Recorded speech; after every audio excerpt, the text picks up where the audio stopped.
all the distinguished heads of state and government, delegates, honored guests, I now open the joint third meeting of COP29, third meeting of CMP19, and third meeting of CMA6.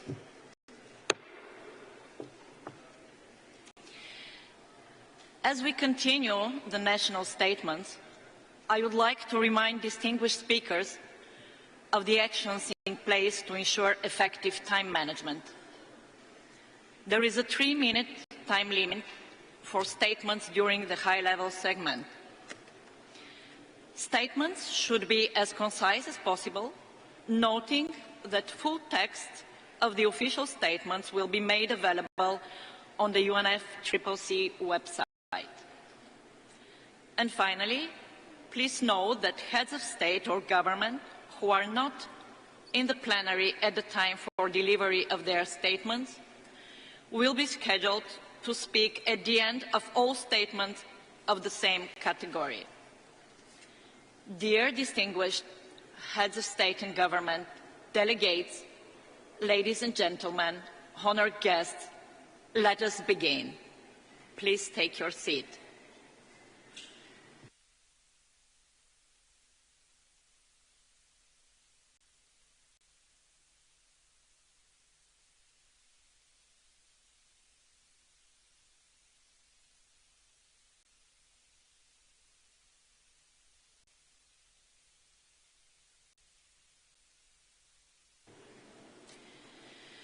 It is my pleasure to welcome Her Excellency Ms. Shaina Ansari Hamadani, Vice President of the Islamic Republic of Iran.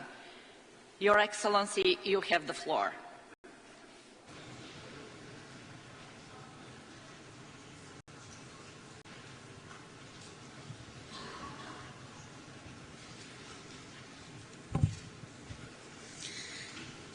In the name of God, Mr. Chairman, Executive Secretary, honorable leaders and representatives, ladies and gentlemen. First, I would like to express my gratitude to the government and the people of Azerbaijan for hosting COP29, which would provide an opportunity for inclusive actions with the principle of common but differentiated responsibilities to address global crises and challenges arising from climate change. The national sovereignty and priorities are key to address the global climate change challenges and to transform the global energy system. The continent should have equal access to the technologies, knowledge, investment and nuclear energy in order to increase the share of clean and renewable energy for achieving this goal.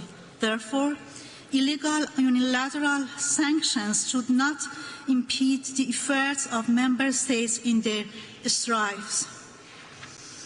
The illegal unilateral sanctions limits the ability of member continents to access and utilize global financial resources and to develop technology-based equipment. Until these sanctions are completely lifted, expecting adherence to environmental objectives of the Convention is unjustified and irrational. Therefore, I call upon all the member states to condemn these political measures and act on removing these restrictions. Ladies and gentlemen, Iran has taken numerous measures to address climate change threats with further initiatives underway. These include the issuance of general policies related to climate change management and green economy expansion by the highest authority in our country, as well as the inclusion of a national climate change management plan in the country's 7th five-year development plan. Additionally, implementing projects such as converting fossil fuel-based power plants to combined cycle power plants, reducing emissions in the oil and gas industry, expanding renewable solar and nuclear energy, and other similar actions are further effective steps we have taken. Mr. Chairman, We, the member states of the United Nations, have gathered here to address environmental challenges on our planet and to work together to reduce human suffering. But how can we achieve this goal when, in the past year alone, more than 43,000 people, more than half of whom were women, children, and infants, have been killed by the occupying Zionist regime? This is in addition to the recent casualties resulting from the regime's brutal attacks. Who can witness the environmental destruction in the occupied territories and deny its impact on regional and trans-regional climate change?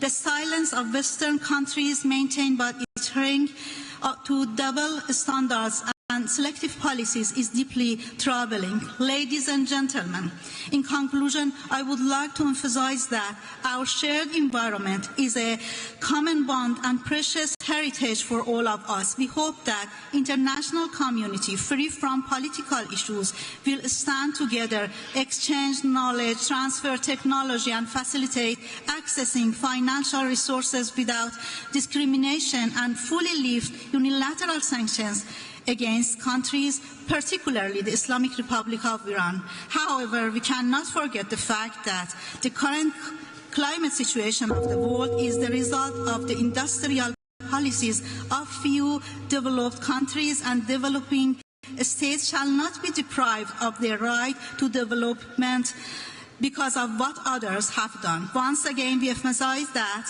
if this conference should intend to prove its goodwill in striving for a better future for all, while persisting on avoiding double standards to achieve meaningful actions by all countries to achieve these goals. Thank you.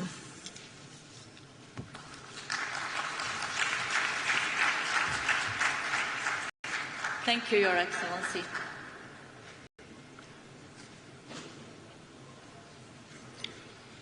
It is my pleasure to welcome now His Excellency Mr. Joseph Ondaut Ber, Vice President of Gabon. Your Excellency, you have the floor.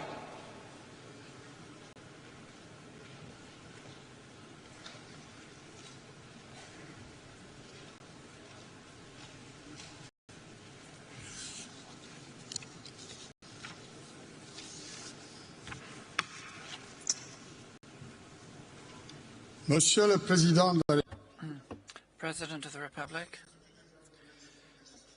Secretary General of the United Nations, Your Excellencies, ladies and gentlemen, heads of government, distinguished delegates, ladies and gentlemen, it's an honor for me to express on behalf of the President of Gabon and Head of State, Brice Oligui Nguema, this statement. He's unable to attend because of other commitments, but please accept his very sincere apologies and his wishes for a full success of the meeting. And we also have to discharge a debt by expressing warmest thanks to His Excellency Mr. Ilham Aliyev, the President of the Republic of Azerbaijan, both in my own name and on behalf of my country, for the very warm welcome and the hospitality extended to myself and my delegation since we arrived. Your Excellencies, ladies and gentlemen, as we meet in Baku, humanity continues to face unprecedented environmental challenges. Indeed, biodiversity loss is quickening, with 70% of wildlife disappearing, and climate change continues with constantly increasing temperature records, and this year the hottest on record. And pollution is spreading around the world, especially with plastics, which is more than 90% of marine pollution, and this affects all countries of the world without exception. Your Excellencies, ladies and gentlemen, multilateralism is the only weapon at our disposal in this long and uncertain war. And today we may have the knowledge, so let's use the necessary strategies and resources. the technological terms, first of all, with the deployment of renewable energies and environmental plans with nature-based solutions, and the key role played by our oceans and forests.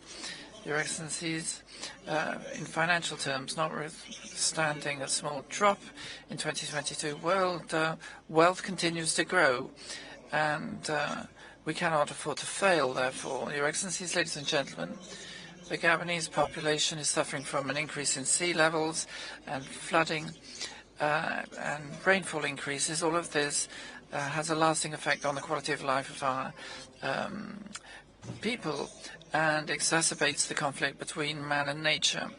And we continue to fight for both. And that is why our forestry has remained stable, and we've spared no effort to have major land and marine protected areas. Today, I reassert the profound commitment of my country and our people is devoting 3 days to reconstituting our ecological environmental resources and ecosystems in order to deal with climate change. This demonstrates once again that our narratives internationally must correlate with the national situation.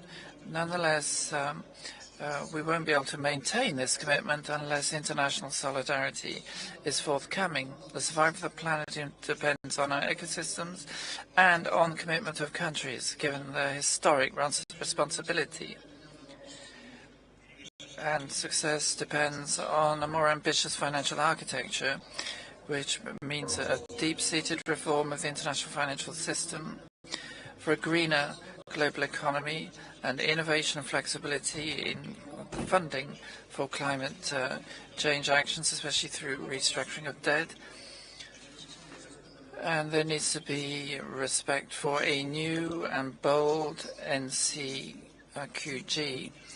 Your Excellencies, climate change requires collective action based on trust, fairness and shared responsibilities.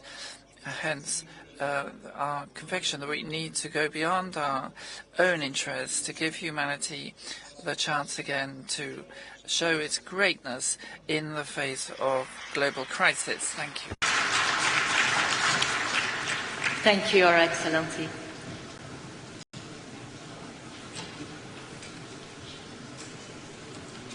It is my pleasure now to welcome His Highness Sheikh Sabah Khaled Al Hamad M. Al Sabah, Crown Prince of Kuwait.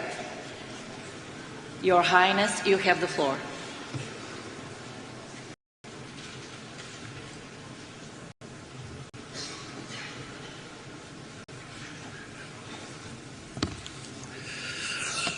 Bismillah ar-Rahman ar-Rahim.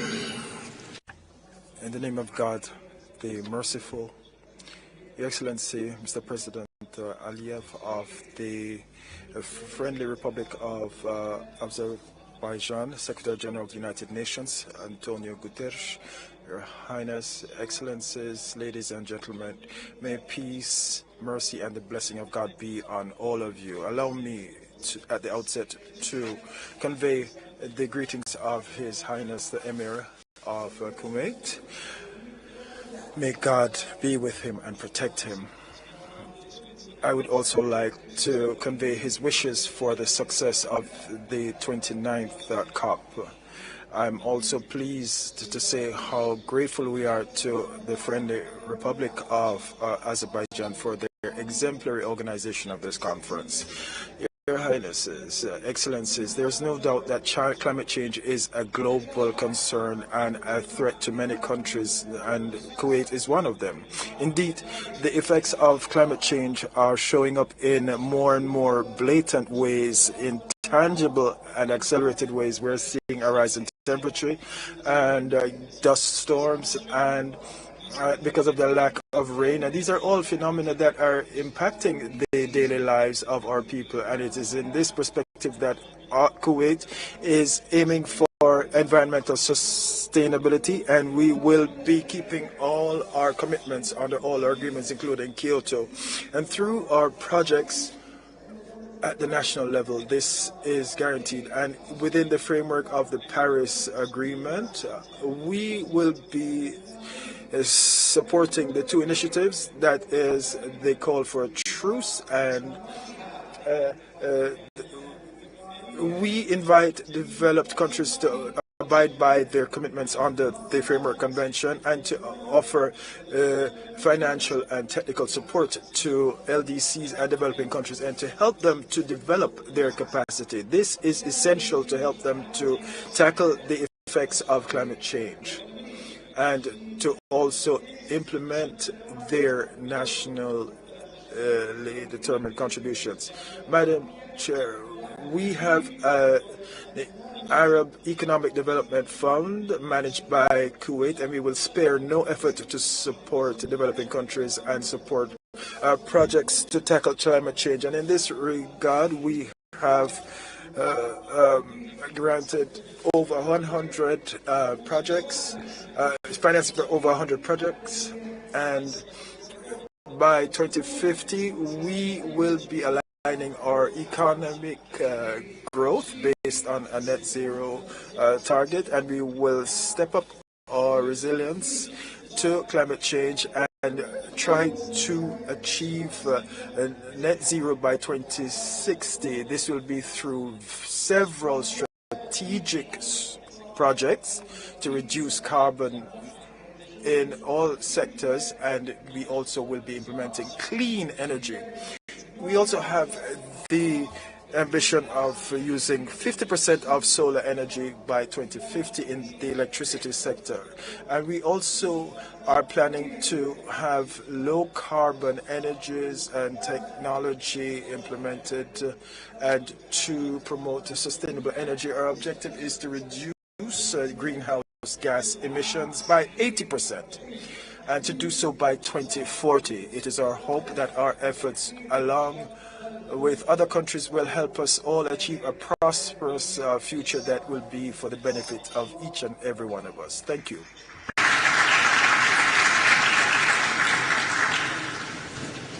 Thank you, Your Highness.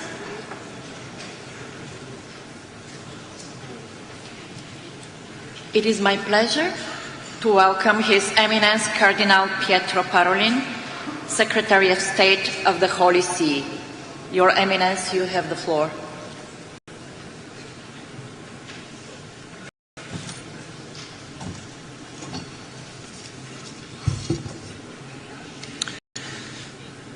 Madam President, Excellencies, ladies and gentlemen, on behalf of Pope Francis, I extend cordial greetings to all of you and wish to assure you of his closeness, support and encouragement so that COP29 may succeed in demonstrating that there is an international community ready to look beyond particularism and to place at the center the good of humanity and our common home, which God has entrusted to our care and responsibility.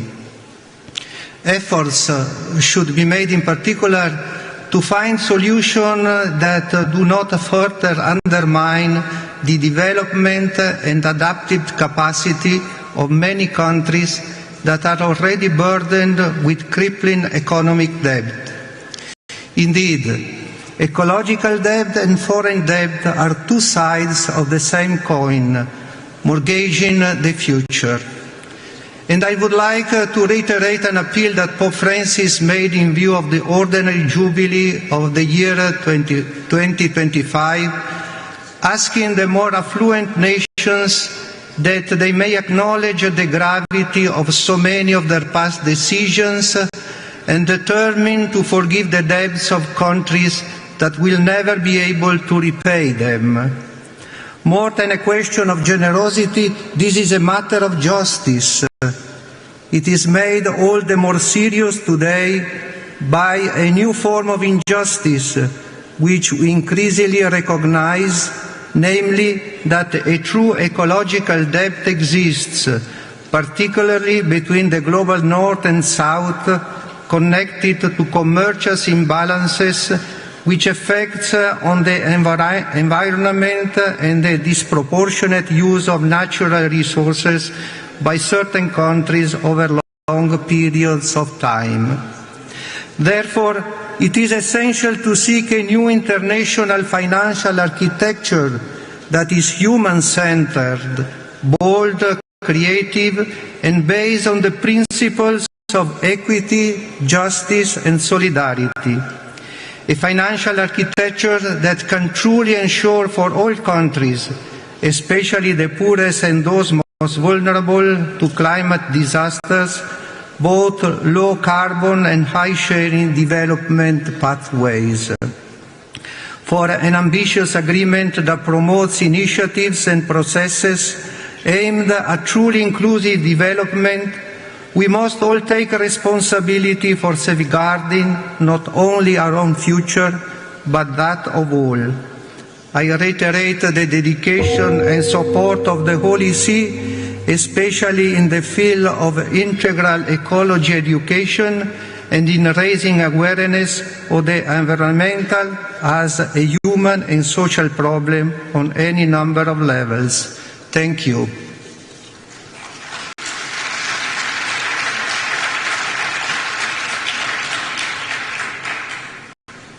Thank you, Your Eminence. And it is my pleasure now to welcome His Excellency Mr. Andrej Plenković, Prime Minister of Croatia. Your Excellency, you have the floor.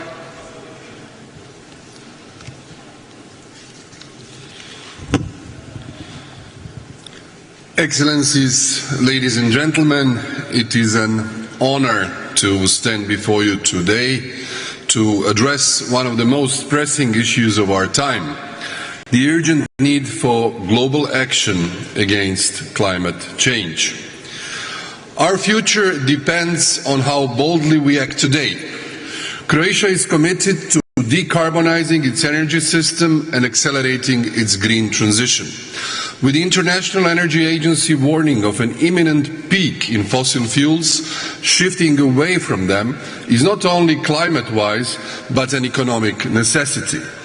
We are doing our part by supporting our neighbors, starting with Bosnia and Herzegovina, to boost climate resilience and strengthen mitigation. Our achievements and investments in renewable energy reflect our dedication. In 2022, renewables made up 29.5% of our energy consumption, a figure that continues to grow.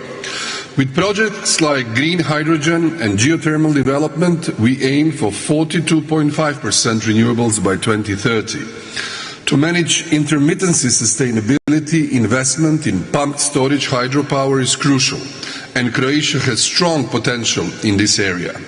Our efforts show that economic growth and environmental responsibility can coexist. Croatia has decoupled its strong growth from CO2 emissions, maintaining a carbon footprint well below the EU average. We are committed to protecting our environment and biodiversity, working to safeguard 30% of the Adriatic Sea under the Global Biodiversity Framework. We extend our energy commitment internationally, exemplified by the Clean Energy for EU Islands initiative launched during our EU Council presidency.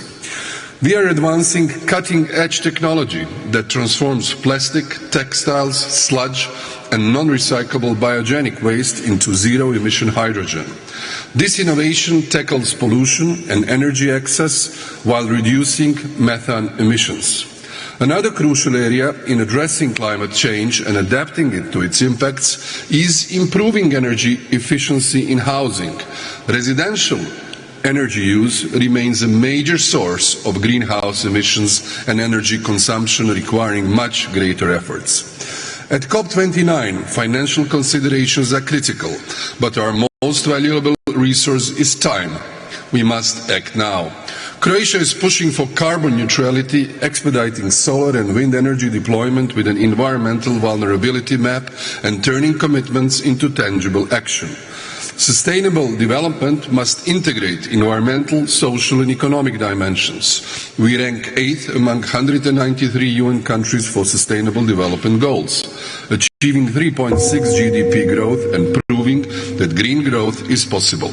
We are embedding sustainability into our financial frameworks to drive our green and digital transition. At this COP, setting an inclusive climate finance target that addresses developing countries' needs and attracts investments is vital. Over the past year, catastrophic floods in Spain, Bosnia and Herzegovina, as well as in southern Croatia, have shown the devastating impact of rising temperatures. The Mediterranean, one of the most vulnerable regions, calls for urgent action. We welcome the establishment of a dedicated Mediterranean portfolio in the upcoming European Commission, led by Croatian Commissioner Madame Šuica. This initiative will strengthen EU coordination in the region, particularly in addressing climate change and its impact. We must act now to protect our people, economies and natural habitats. Croatia stands committed to a global vision of a sustainable, resilient future. Together, we must transform our ambitions into reality for the generations to come. Thank you.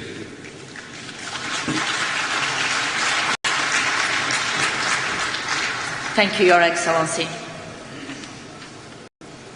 And it is my pleasure now to welcome His Excellency Mr. Petr Fiala, Prime Minister of Czechia. Your Excellency, you have the floor. Mr. President, Excellencies, ladies and gentlemen, first of all, I would like to thank the President and people of Azerbaijan for hosting this important conference. Climate change is a serious danger for all of us. We see its devastating impact everywhere in the world. There are floods in Europe, hurricanes in America, landslides in Asia, and drought in Africa. It can increase some of our biggest challenges like health, poverty, and hunger. We all know the risks, but we also know how difficult it is to move from words to action. I am proud that my country, Czech Republic, has made some good progress. Since 1990, our carbon dioxide emissions are down by more than a third.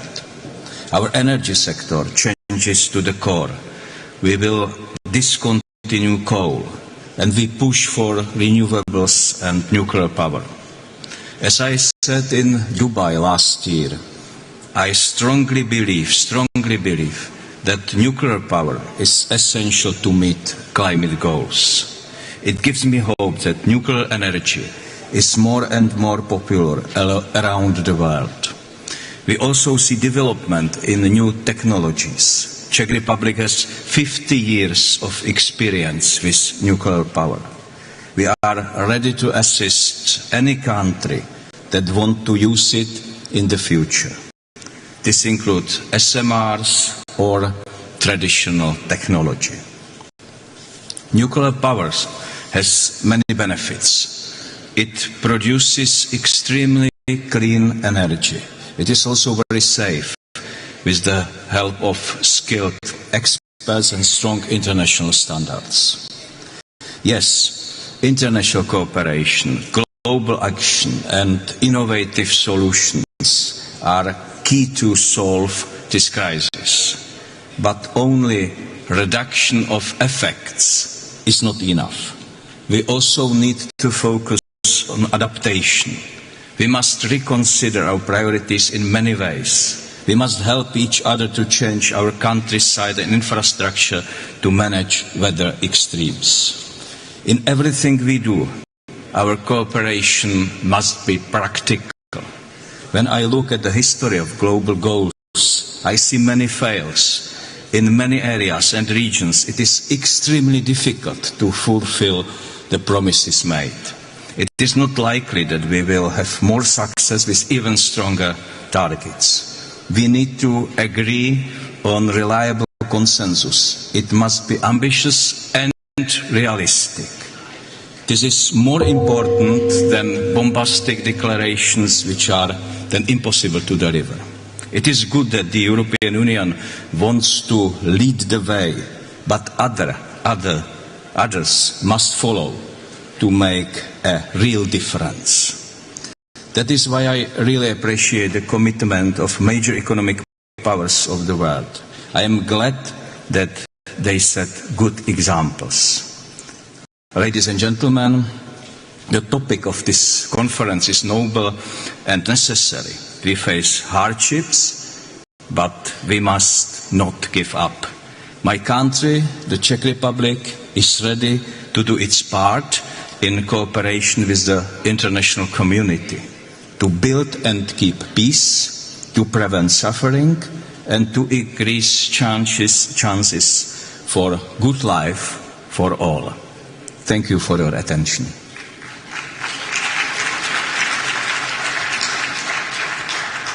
Thank you, Your Excellency.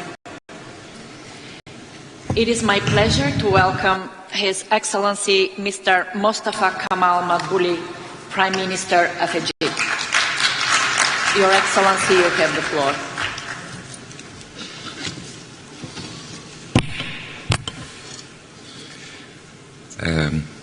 أصحاب الفخامة والسعادة قادة الدول والحكومات. Your Excellencies, Majesties, Heads of State and Government, Ministers, ladies and gentlemen, may I begin by conveying to you greetings from His Excellency President Abdel Fattah el-Sisi, the President of Egypt, who entrusted me with representing him here, giving me the honor of representing Egypt at this COP. And I would like to avail myself of this opportunity to greet His Excellency President Ilham Aliyev, the President of Azerbaijan, and I would like to wish our proceedings every success. And I'm confident we will achieve positive and constructive results at the end of this conference. The holding of this conference is marked by grave events which are deeply troubling and major challenges which have led to loss of life and which pose huge difficulties. And Egypt calls for concentration on implementation in dealing with the climate crisis and catching up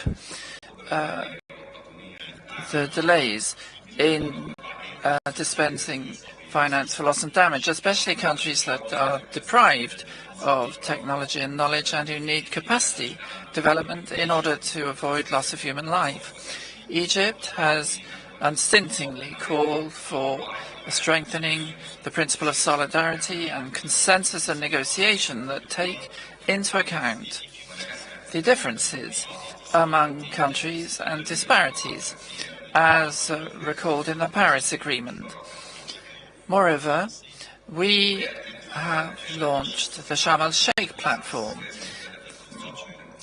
This conference is an additional opportunity now to strengthen efforts for implementation pursuant to the Paris Agreement, and it therefore behoves us to guarantee funding for the developing countries, because when it comes to the African continent, we see that some 5% of its GDP is taken up by dealing with climate change.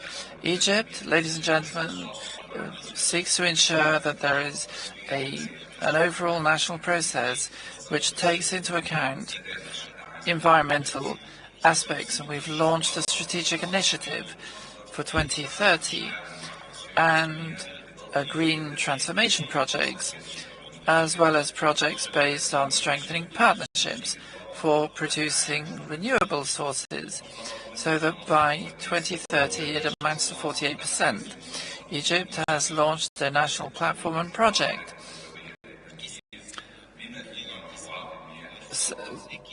Niue, as it's called, which means we shall implement, based on environmental projects and sustainable transportation in the main Egyptian cities.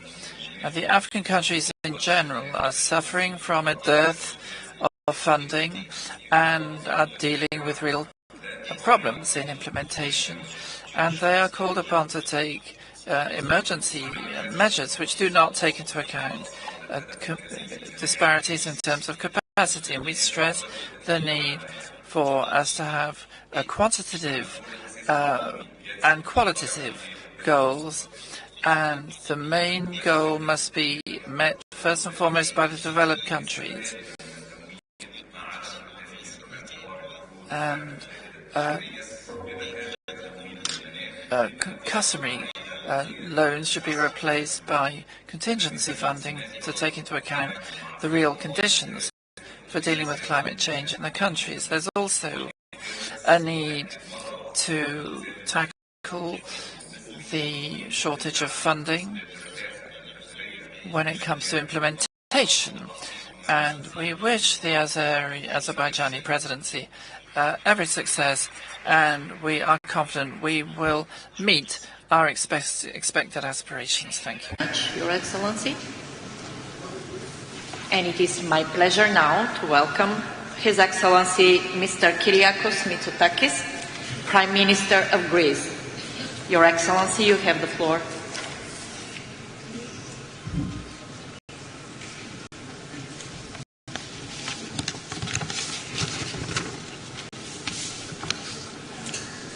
Thank you, Madam President. Excellencies, ladies and gentlemen, we meet again at a pivotal moment. The climate is changing, and we are reminded of this fact almost weekly when another tragedy hits some part of the globe. And this reality gives our deliberations a new sense of urgency. Greece is a pioneer when it comes to the energy transition. Our emissions are down 45% versus 2005. Lignite used to provide much more than 50% of our power generation. Its share today is just 6%. We now rely on wind and solar for almost half of our electricity. We're insulating our houses and building a carbon capture value chain for our industry. And Greece is all in on the energy transition. Yet, to move forward, we must put this transition on a firmer ground. This is the challenge that I see. How can we deliver a transition that our citizens can accept and our companies can afford? How can we avoid a political backlash against this ambitious project? And we see this problem in Europe. Europe is a leader in renewable energy, but we still have higher energy prices than anyone else. We are the only region to impose a heavy tax on emissions. We are almost alone in defending the rules of free trade. Yet Europe accounts for a diminishing share of global emissions, only 6% in 2023. We cannot drive ourselves into industrial oblivion. Net zero must be part of a broader European strategy and not the other way around. We need a smart Green Deal, and I see 4 urgent recalibrations to get us there. First, Europe and the world must be more honest about the trade-offs involved in the energy transition. Yes, the energy transition will, in the long run, lower costs, but this transition will not be painless. We need to ask hard questions about a path that goes very fast at the expense of our competitiveness and a path that goes somewhat slower but allows our industry to adapt and to thrive. It is our responsibility to weigh these trade-offs carefully, not to whisk them away. Second, Europe needs a regulatory reset. We spend way too much on targets that in truth get limited scrutiny and enjoy limited legitimacy. We learned this lesson when we tried to bring the transition to our farmers. We cannot micromanage this transition. Each country must choose its own ambitious path. We must aggressively go after the easier emissions first and allow new technologies to mature. We must be ruthlessly technologically neutral. We must let innovation do its work. Third, Europe must rededicate itself to the internal energy market. Rhetorically, everybody supports the internal market, but in practice, Europe often stitches together 27 discrete strategies. We have sometimes a zero-sum mentality within Europe, rather than think about the European and the global interest in a world that is rapidly changing. And the easiest way to strengthen the internal energy market and to bring about the green transition and to lower electricity prices is to invest in our grids. The Draghi report was very clear on this. Grids are a European public good. There is no internal market without a massive expansion in our ability to transport electricity in Europe. And finally, we need to do more adaptation. Across Europe and across the world, our citizens are faced with unprecedented climate shocks. We need more resources to prepare, to respond in time in order to save lives and livelihoods, and to help people and communities rebuild after disaster. We cannot focus so much on 2050 that we forget 2024. I am committed as ever to the EU Green Deal. Europe must and will remain a global leader in the transition, but we must be smart and pragmatic, focused on data and science with increased flexibility and with a renewed sense of the things that Europe united can accomplish. We cannot waver in our determination to address climate change, but we must do more to ensure that we can and must continue this journey uninterrupted and without leaving anyone behind. Thank you very much.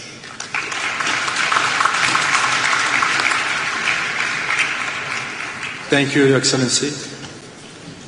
It is my pleasure to welcome Her Excellency Ms. Giorgia Meloni, Prime Minister of Italy. Your Excellency, you have the floor.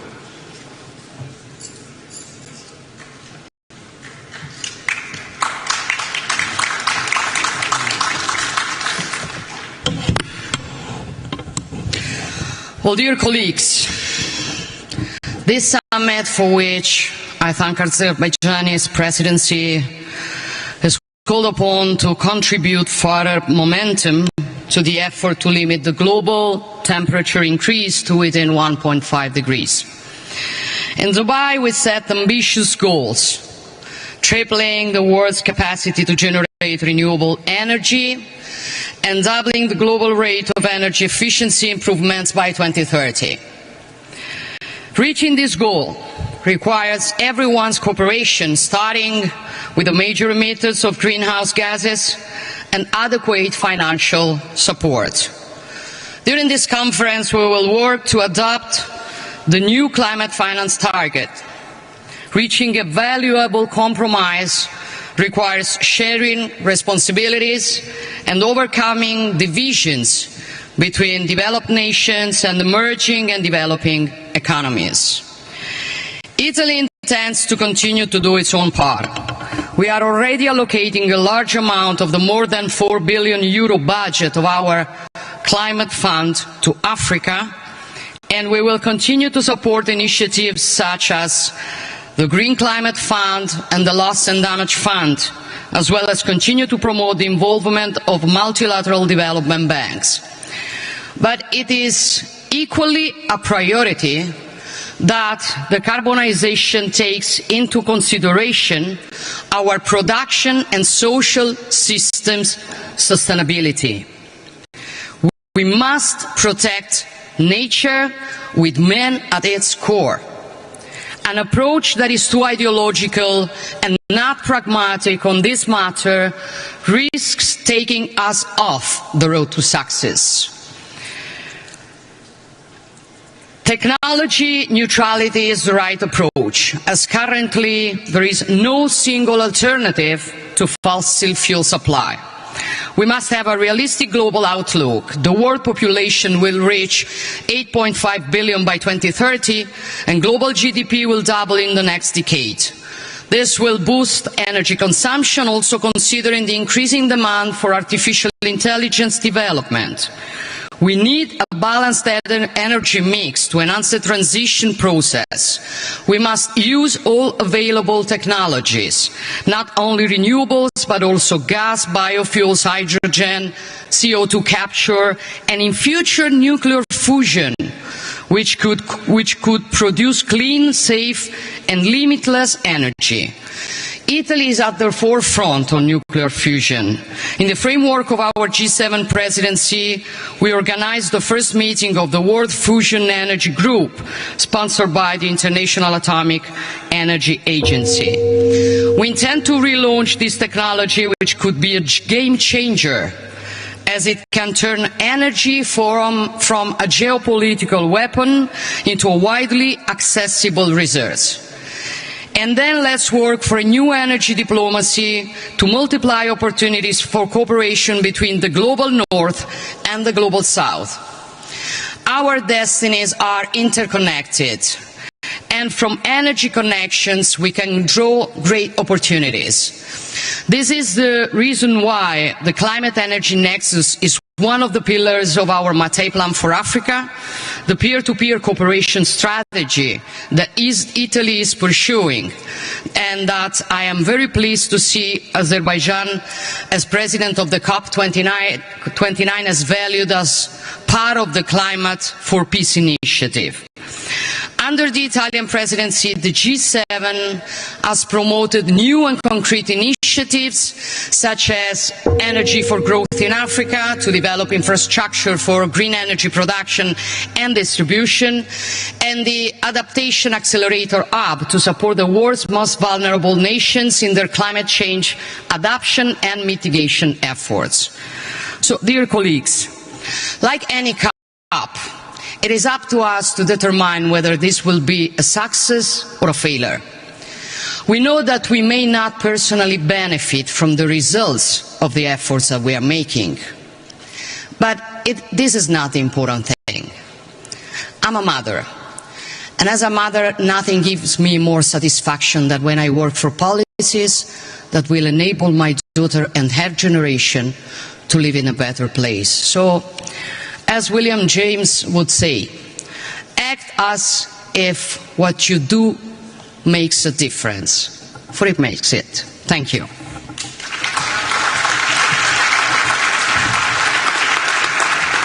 Thank you, Your Excellency.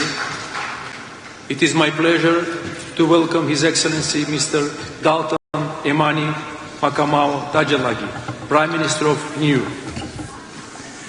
Honourable Chair, Excellencies, distinguished guests and delegates, salam. I bring you all Pacific greetings from my government and the people of Niue.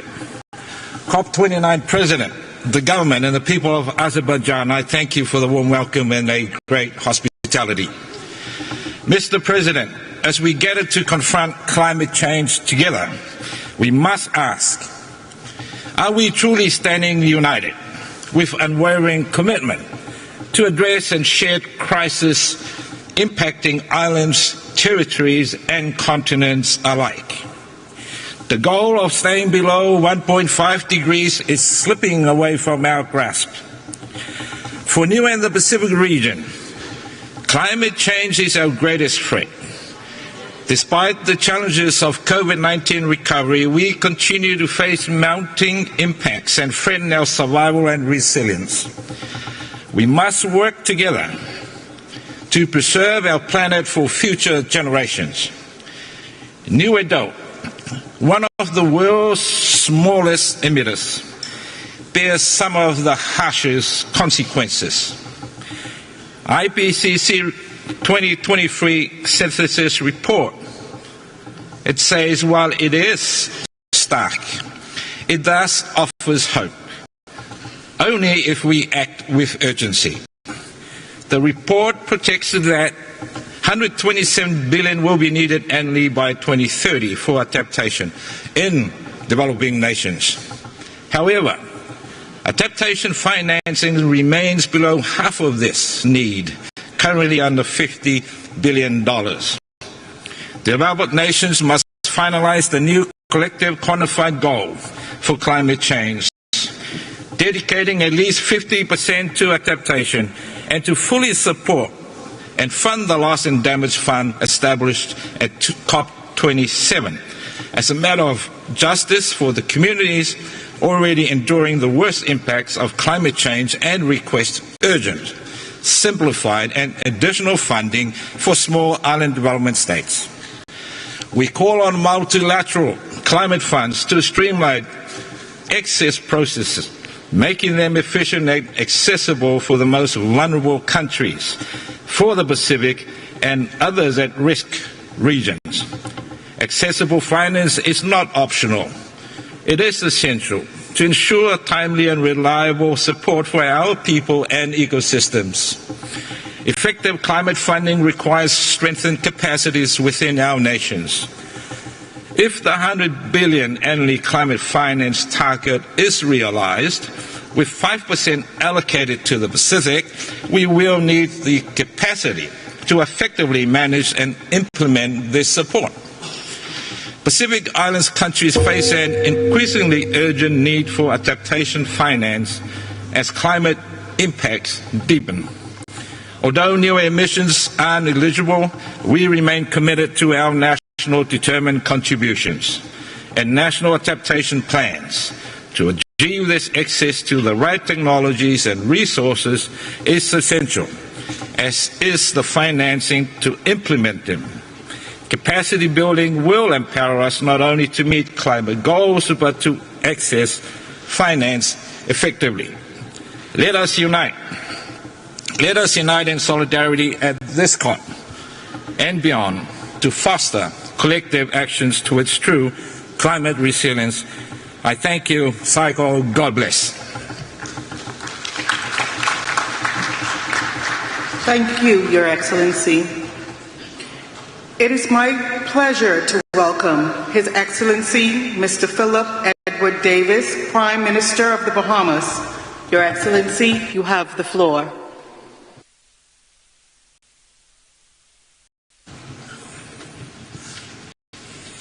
Thank you very much. May I begin by expressing my thanks to the President and people of Azerbaijan for the warm welcome and gracious hospitality bestowed on us. We wish you peace and prosperity. Your Excellencies, this past year has been the hottest in recorded history. For the first time, for more than 12 months, global temperatures have exceeded the warming threshold of 1.5 degrees Celsius. We are dangerously close to a line beyond which there is no return, a line that separates the world as we know it from a world that will be unrecognizable. Our choice today will either be remembered as the moment we step forward together, or as the instant we allow the world to slip from our grasp. How will they judge us? Will they say we were too timid, too divided to save what we had the power to protect? Already the catastrophic climate events witnessed around the world have led to a major loss of life, property, infrastructure. And yet we persist in responding to these events as though they are merely unfortunate, isolated, and national. I ask you to look beyond borders, beyond flags. The fires that devour your forests, the hurricanes that shatter our homes are not distant misfortunes, but shared tragedies. What we endure, you endure. What we lose, you lose. And if we fail to act, it will be our children and grandchildren who bear the burden, their dreams reduced to memories of what could have been because of what we have saved. This is the fundamental principle underpinning this United Nations framework.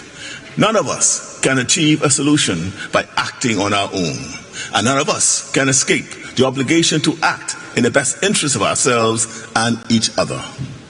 Our survival is in our hands, and hope lies not in waiting, but in moving forward with the fierce determination to secure a future that humanity deserves. In order to protect that shared interest, now and into the future, urgent, serious action is needed to reduce carbon emissions. We know this. We know this. A continuation of current practices will lead to catastrophic rise in temperature of up to 3.1 degrees Celsius above pre-industrial levels. The current nationally determined commitments made for 2030 are not being met. Even if they were, we would still face a rise in temperature of 2.6 degrees Celsius or more.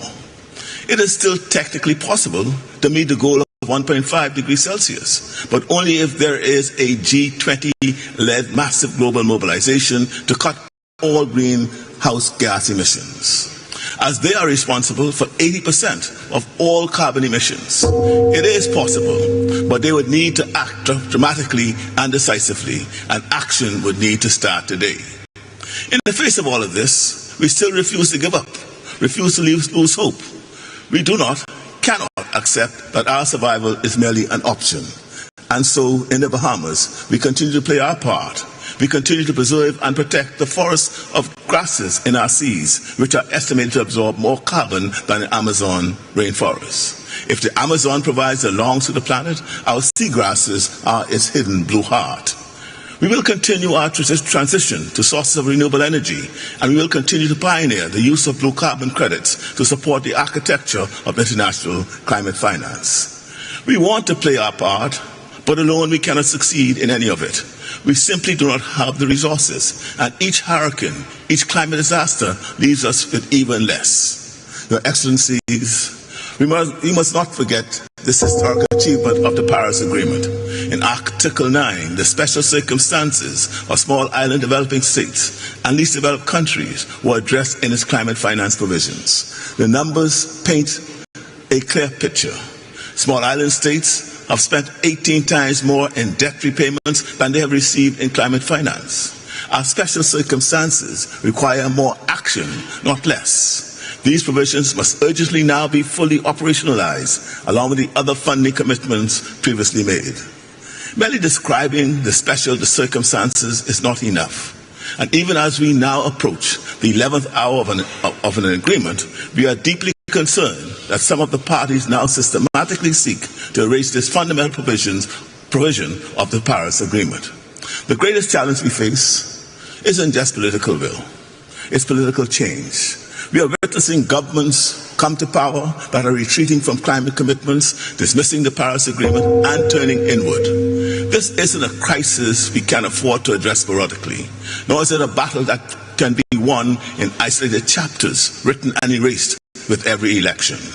If we leave climate action to the whims of political cycles, our planet's future becomes precarious, very precarious. The climate crisis does not pause for elections or to accommodate the sway of changing political ideas or tides. It demands continuity, commitment, and most of all, solidarity. Excellencies, the world has found the ability to finance wars, the ability to mobilize against pandemics. Yet when it comes to addressing the most profound crisis of our time, the very survival of nations, where is that same ability? It is time to turn ambition into action, promises into plans, and plans into survival. Thank you. Thank you, Your Excellency.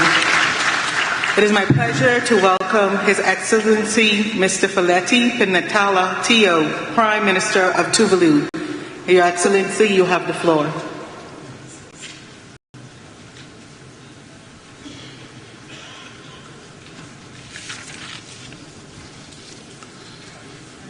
President of COP29, Excellencies, ladies and gentlemen, with all protocols duly observed, let me first of all add my voice to the chorus of expression of gratitude and appreciation to our host, the government and people of Azerbaijan, for the sincerity and largesse of their hospitality. President, I am delighted and indeed honored to speak at this Leader Summit for the first time as the Prime Minister of Tuvalu, a leader of a country that is not only one of the most vulnerable countries to the impact of climate change, but of a country that is also forecasted for more than 50% of its land territory to be regularly flooded by regular tidal surges in a matter of a mere 26 years' time, by 2050. So, President, I am acutely conscious and aware of the greenhouse emission trajectory we are on. We must therefore accelerate our climate action. This COP must be the COP that put us back on track to a 1.5 degree Celsius trajectory. and there is no time to waste. We must learn and respond appropriately to the lessons from the global stocktake. A clear direction from this COP is necessary, if not imperative, to urgently accelerate the deployment of renewable energy and energy efficiency technologies. As the Finance COP, we must conclude the new collective quantified goal on finance to ensure that it delivers the necessary finance to support developing countries meet ambitious mitigation and adaptation goals. It must also deliver the necessary loss and damage and recognize the special circumstances of LDCs and SITs. On the issue of loss and damage, this COP29 must deliver a clear process to ensure the necessary finance will be delivered to the loss and damage fund. We call for a consultation process that will explore innovative sources of finance for the loss and damage fund. This COP must also deliver a clear set of decisions on Article 6 relating to carbon markets. We need decisions that provide us with the necessary transparency and regular reporting that will instill confidence and assurance that the system is working. President, we would also like to see clear progress on gender issues. Likewise, Tuvalu upholds the noble UN principle of not leaving anyone behind. And in that vein, Tuvalu supports the inclusion of the Republic of China, Taiwan in the COP and related processes and in the UN and its specialized agency. Tuvalu sincerely hope that this COP's concluding decisions will deliver a clear signal that the world is promptly phasing out fossil fuel. Because for Tuvalu and similarly placed country, there is simply no time to waste. I thank you, President. Thank you, Your Excellency. It is my pleasure to welcome His Excellency Mr. Gaston Alfonso Brown, Prime Minister of Antigua and Barbuda. Your Excellency, you have the floor.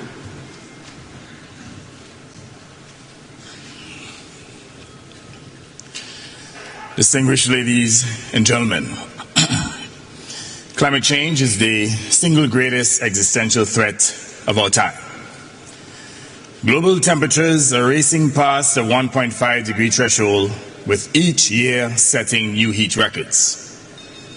For nations like Antigua and Barbuda, these are no longer warnings, they are devastating daily realities. Every year of inaction compounds our vulnerability and deepens the injustice that we endure. We cannot wait any longer for empty pledges to become meaningful action. For decades, wealthy nations pledged $100 billion annually to support vulnerable countries, yet these promises have largely gone unfulfilled. Now, as we discuss a new collective quantified goal, we again see proposals that complicate rather than commit.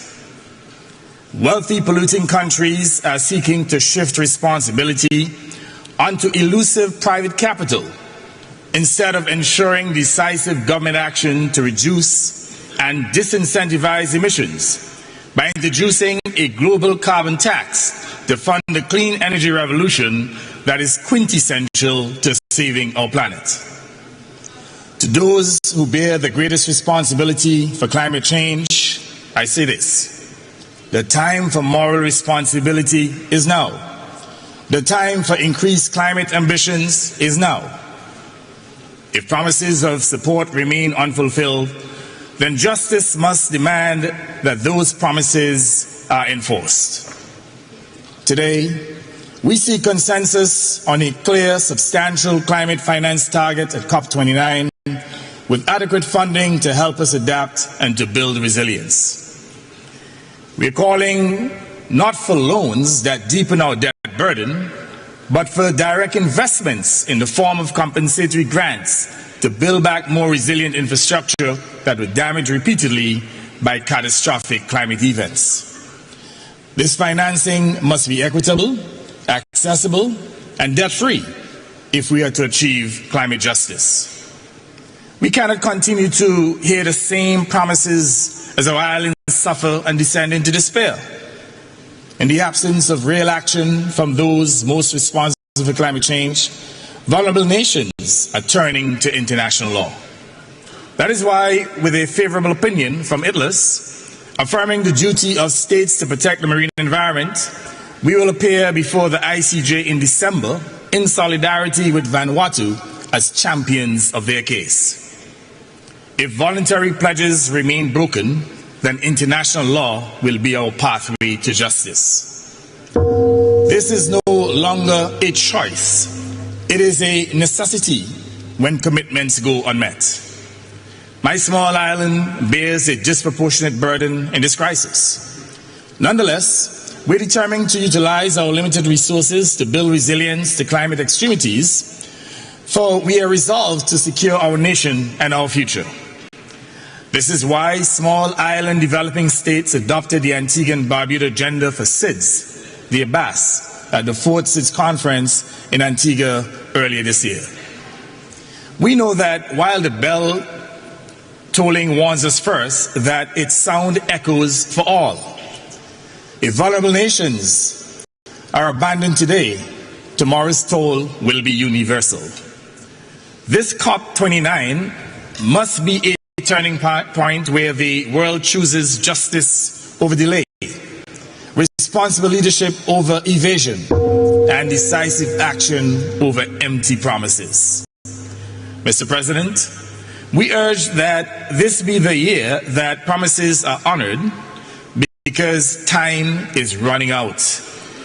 Time is running out not just for small states, but time is running out for all of us. I thank you. Thank you, Your Excellency. It is now my pleasure to welcome His Excellency Mr. Muhammad Yunus, Chief Advisor of the Interim Government of Bangladesh. Your Excellency, you have the floor.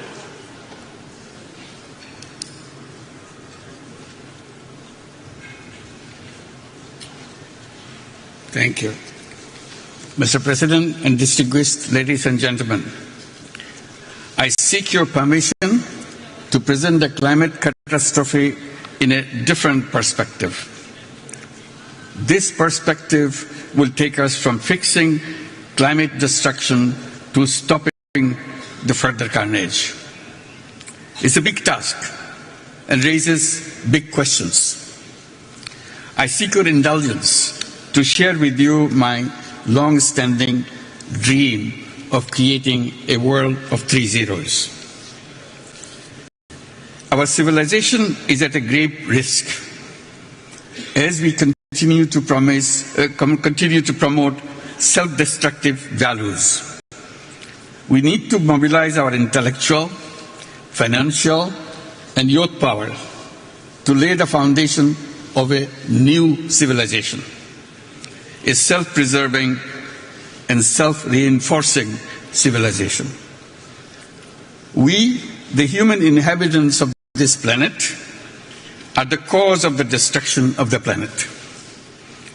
We are doing it deliberately.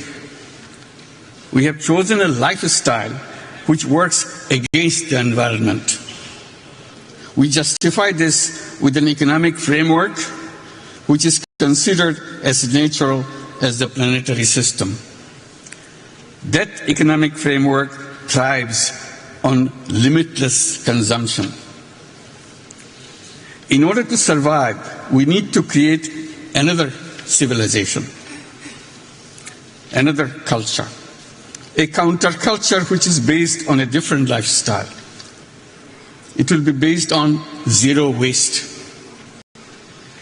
It will limit consumption to essential needs, leaving no residual waste. This lifestyle will also be based on zero carbon, no fossil fuel, only renewables. This will be an economy based primarily on zero personal profit. All that is on social businesses. This business, social business, is defined as a non-dividend business addressed to solve social and environmental problems. It will facilitate entrepreneurship for the youth. Young people will get prepared through new education of entrepreneurship. Education of creating job seekers will be replaced by entrepreneurship-focused education. Safety of environment needs a new lifestyle. That lifestyle would not be imposed. It will be a choice. Young people will love that lifestyle as a matter of choice. Each young person will grow up as a 3-0 person. 0 net carbon emissions, 0 wealth concentration through building social businesses only, and 0 unemployment by turning themselves into entrepreneurs. Each person will grow up as a 3-0 person and will remain a 3-0 person all his or her life. That will create the new civilization. It can be done. All we need to do is to accept a new lifestyle consistent with the safety of the planet and all who live on it. Today's generation of youth will do the rest. They love their planet. I hope you will join me in this dream. If we all dream together, it will happen. Thank you very much. Thank you, Your Excellency. It is my pleasure to welcome His Excellency, Mr. Irakli Kobakidze, Prime Minister of Georgia. Your Excellency, you have the floor. Dear Mr. President, Excellencies, ladies and gentlemen, it's my honor to address you on behalf of Georgia. At the outset, I would like to express my heartfelt gratitude to His Excellency Mr. Ilham Aliyev, President of the Republic of Azerbaijan, His Excellency Mukhtar Babayev, COP29 President-designate, as well as the government of the Republic of Azerbaijan for their generous hospitality and for making this conference in Baku an outstanding success. This event marks a significant milestone, as it is the first time that a country from the South Caucasus region is hosting the conference of the parties to the United Nations Framework Convention on Climate Change. I would like to wish Azerbaijan every success in guiding us towards a fruitful and ambitious outcome at COP29, fostering a collaborative spirit and constructive dialogue throughout the negotiations. This conference comes at a critical juncture as climate change emerges as one of the most pressing challenges of our era, demanding the urgent global action and cooperation to confront its far-reaching consequences. Regrettably, along this journey, armed conflicts not only lead to profound humanitarian crisis, but also disrupt and slow the world's effort to combat climate change. Escalating impacts of climate change, including the rapid melting of glaciers and rising sea levels, are profoundly disrupting economies of the developing countries and jeopardizing the livelihoods of particularly vulnerable nations and communities. Regrettably, Georgia is no exception in facing harsh repercussions of climate change. In the recent years, acknowledgement of the links between human rights and the environment has greatly increased. During Georgia's presidency of the Council of Europe in 2019-2020, one of the 4 priorities was human rights and environmental protection. In the final declaration by the presidency of the Committee of Ministers, the Council of Europe's role as the guarantor of our common pan-European legal framework was underscored, emphasizing its responsibility in integrating environmental dimensions into human rights initiatives and promoting a rights-based approach to environment protection.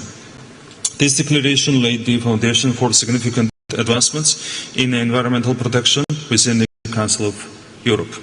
The Constitution of Georgia singles out the right to the environment as a basic right, while in the constitutions of a number of leading countries, the right of life is used when discussing the right to the environment. So does the European Court of Human Rights.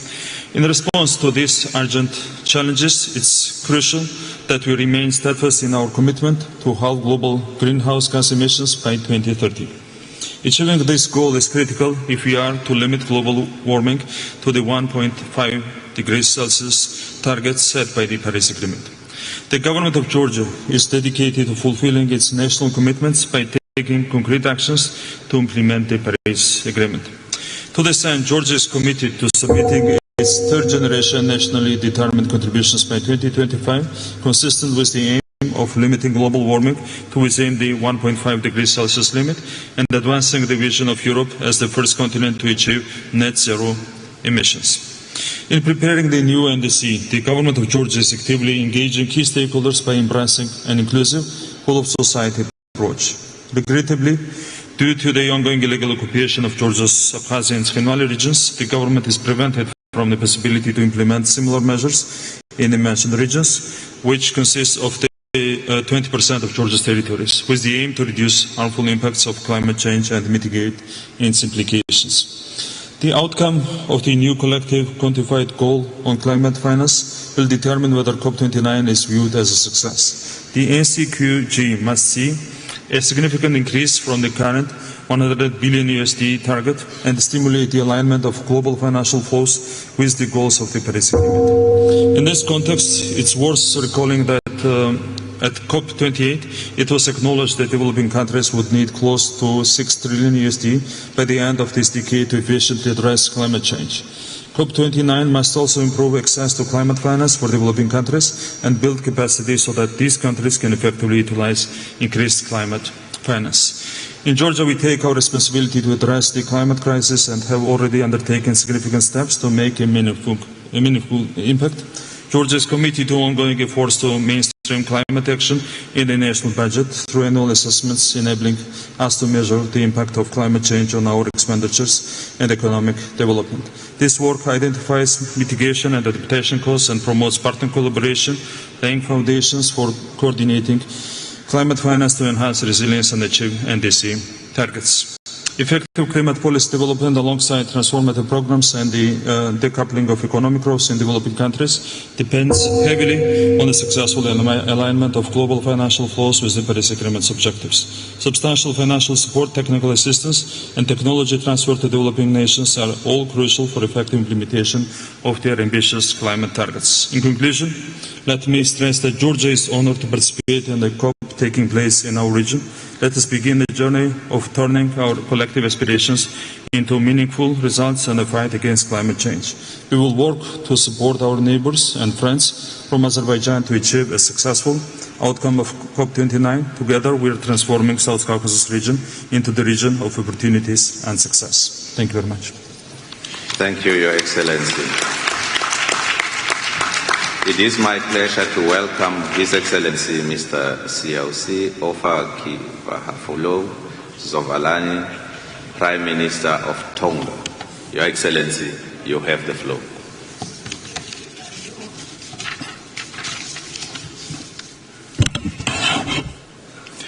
Excellencies, ladies and gentlemen, Maloilele, and I bring greetings from the Kingdom of Tonga. Mr. President, I congratulate you for assuming the presidency of COP29. My delegation assures you of our unwavering support as you lead us during this vital global climate summit.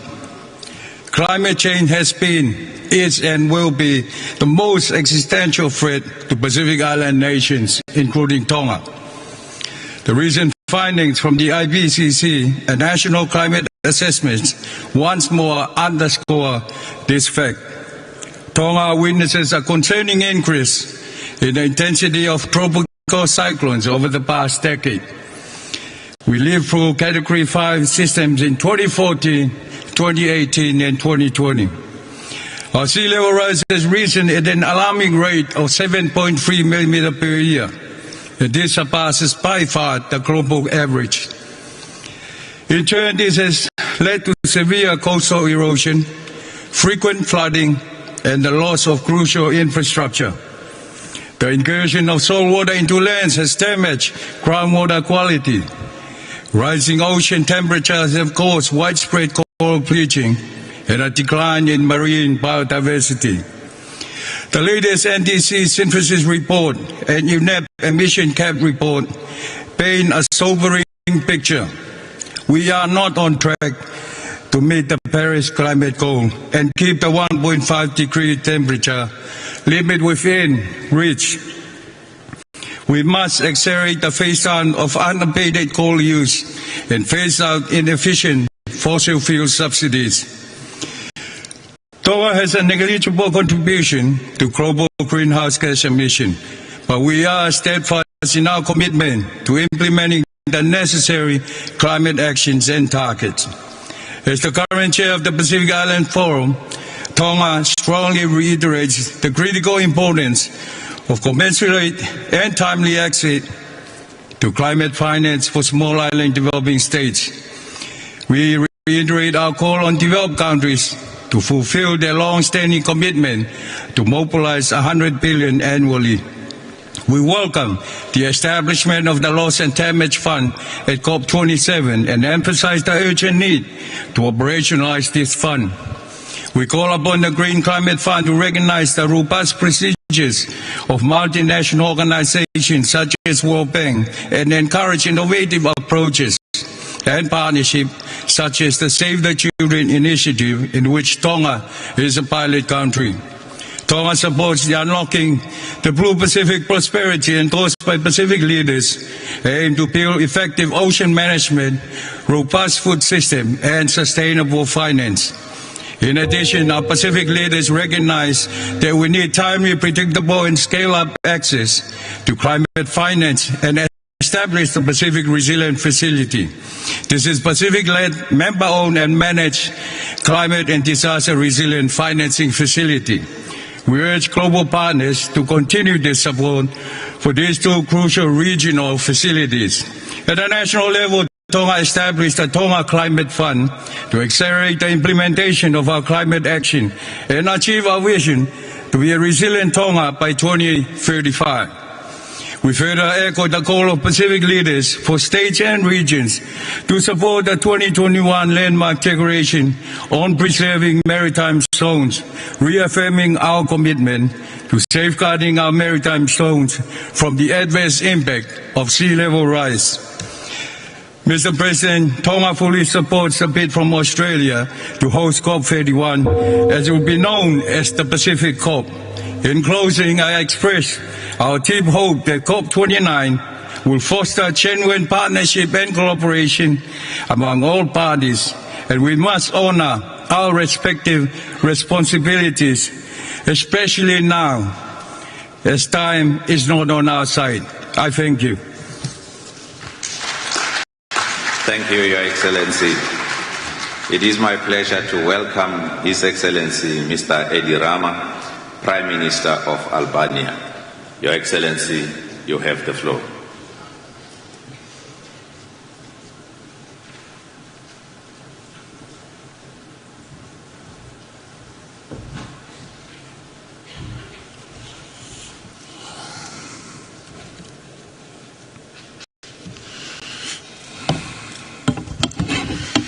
Well, I decided to leave aside my well-prepared speech because in the meantime, since yesterday, I was watching the silent TV screens in the Leaders' Lounge, where the organizers have thoughtfully added green plants above the comfortable coaches. People there eat, drink, meet, and take photos together, while images of voiceless speeches from leaders play on and on and on in the background. To me, this seems exactly like what happens in the real world every day. Life goes on with its old habits, and our speeches full of good words about fighting climate change nothing. Worse, as the UN Secretary General emphasized yesterday. Carbon emissions actually increased last year from previous COP to this COP instead of decreasing. And ambitious goals are once again postponed in a world increasingly confused and deeply divided. I come here from a little country in the middle of Europe, Albania, where we are proud to have 100% renewable energy production. But what does it mean for the future of the world if the biggest polluters continue business as usual? Far be it from me to lecture anyone. After all, we are used to being lectured, not to lecturing others. But my point is, what on earth are we doing in this gathering over and over and over if there is no common political will on the horizon to go beyond words and unite for meaningful action? And adding insult to the injury, some major and minor players even boycotted this annual global event. What does this mean? For a long time, we Albanians lived under the curse of a brutal history that left us in complete isolation. No individual rights, no freedom of movement, no hope for the future. Recently, we have been blessed with the company of the European Union, and for the first time in our history, freedom, individual rights, hopes and dreams have become part of our lives. But what is happening in Europe and around the world today doesn't leave much room for optimism. Though optimism is the only way of survival we Albanians know. And while my voiceless image plays on the silent TV screens of the beautiful lounge next to this room, I want to end by evoking here a story from Anas bin Malik. May Allah be pleased with him, and I'm a Catholic by the way, who narrated that the Prophet Muhammad, peace be upon him, said, if the day of judgment comes while one of you has a sapling in his hands, if he is able to plant it before it comes, let him plant it. Thank you very much.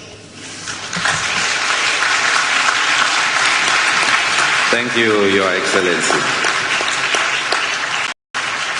It is my pleasure to welcome His Excellency Mr. Patrice Emery Trovoada, Prime Minister of Sao Tome and Principe.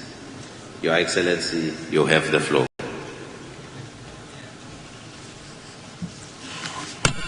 Thank you, Mr. President.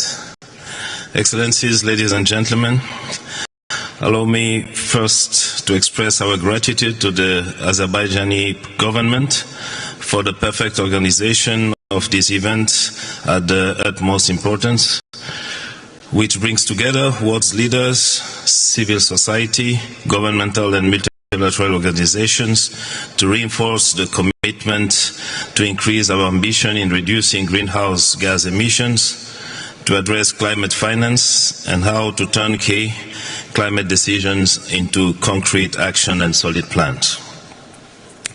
Being member of the Small Island Developing State, I would like to commend the Republic of Azerbaijan for its solidarity on the initiative to support islands. Excellencies, Sao Tome and Principe, an island country located in the Gulf of Guinea, stands out for its natural beauty and unique terrestrial and marine biodiversity, harboring species found nowhere else in the world. As a small island developing state, our country faces specificities and vulnerabilities that make it particularly sensitive to climate change. Although Sao Tome and Principe have a low rate of greenhouse gas emission, our populations every single day suffers the consequences of the climate change. These effects put food security, water resources, and livelihoods at risk, as well as compromising any development and resilience initiatives. Despite these challenges, we have made continuous efforts to adapt and to mitigate climate change, mobilizing climate finance for sustainable development and the protection of our ecosystem. Notable initiatives include the conservation of mangrove, the creation of marine protected areas, and protecting natural park on the island of Sao Tome, as well on the island of Principe, which has already been recognized as a World Biosphere Reserve. In line with the Paris Agreement, we are committed to reduce emissions by 27% by 2030. In 2023, starting with Portugal, we signed a memorandum to convert part of our bilateral debt into climate action, guaranteeing the preservation of natural capital, counting today for 5.3% of our total external debt. This kind of initiative could turn Sao Tome and Principe into a global example for how to reconcile debt relief and economic recovery with environmental protection.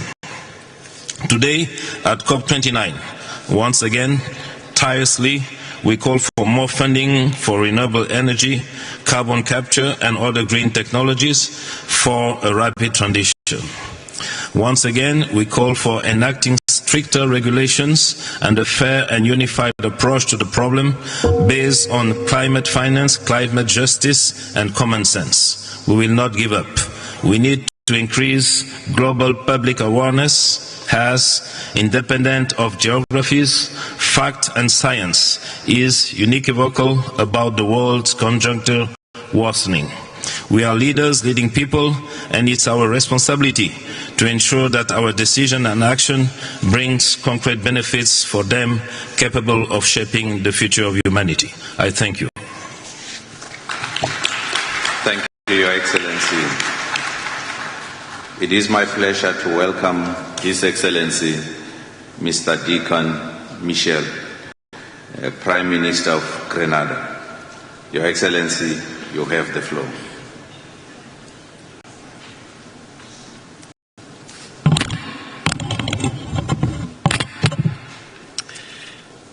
Your Excellency, the President of COP29, esteemed colleagues, distinguished leaders, I extend Grenada's appreciation to the COP presidency for its commitment to leading us through this pivotal moment in our shared climate journey.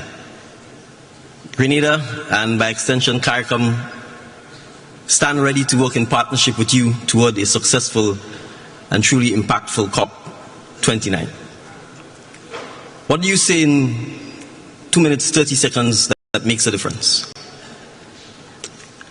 I lead a country that this year experienced, for the first half of the year, a 15-year drought.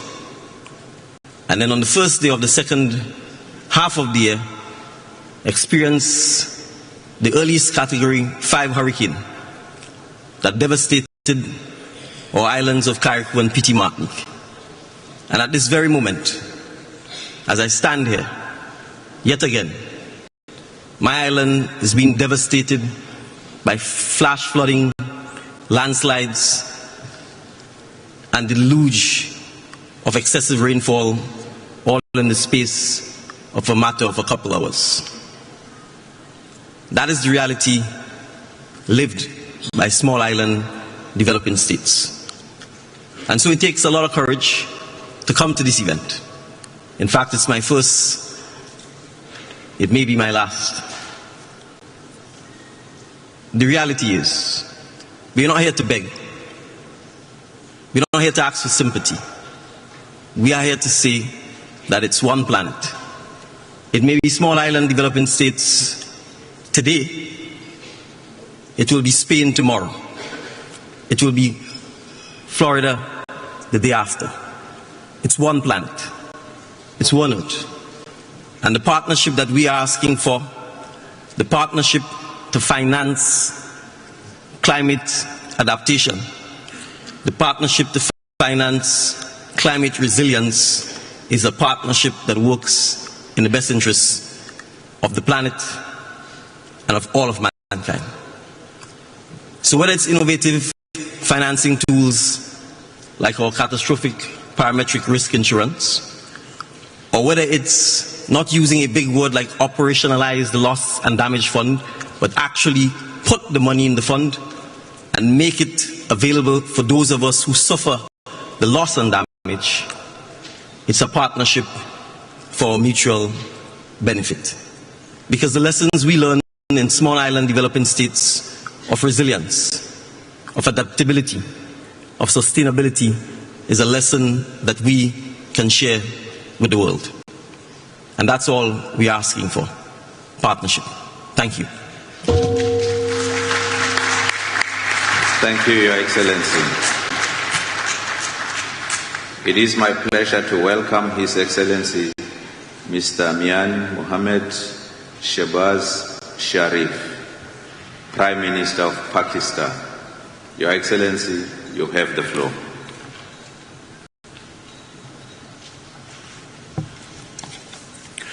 Bismillahirrahmanirrahim. Ya ayyuhallazina amanu taqullaha wa qulu qawlan sadida yuslih lakum a'malakum wa yaghfir lakum dhunubakum wa man yuti' Allah wa rasulahu faqad faza fawzan azima.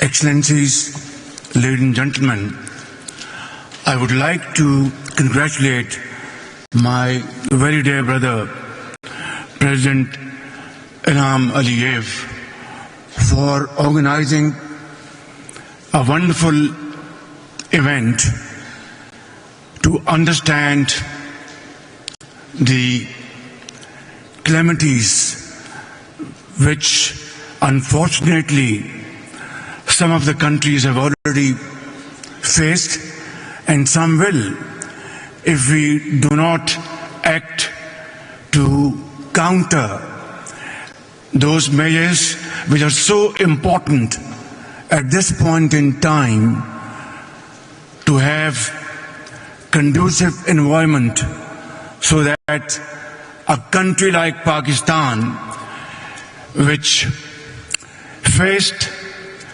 one of the most devastating floods out of climate change back in 2022, which left millions of people homeless.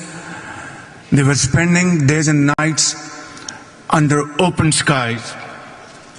Millions of acres of land in Pakistan were submerged, and standing crops were completely destroyed.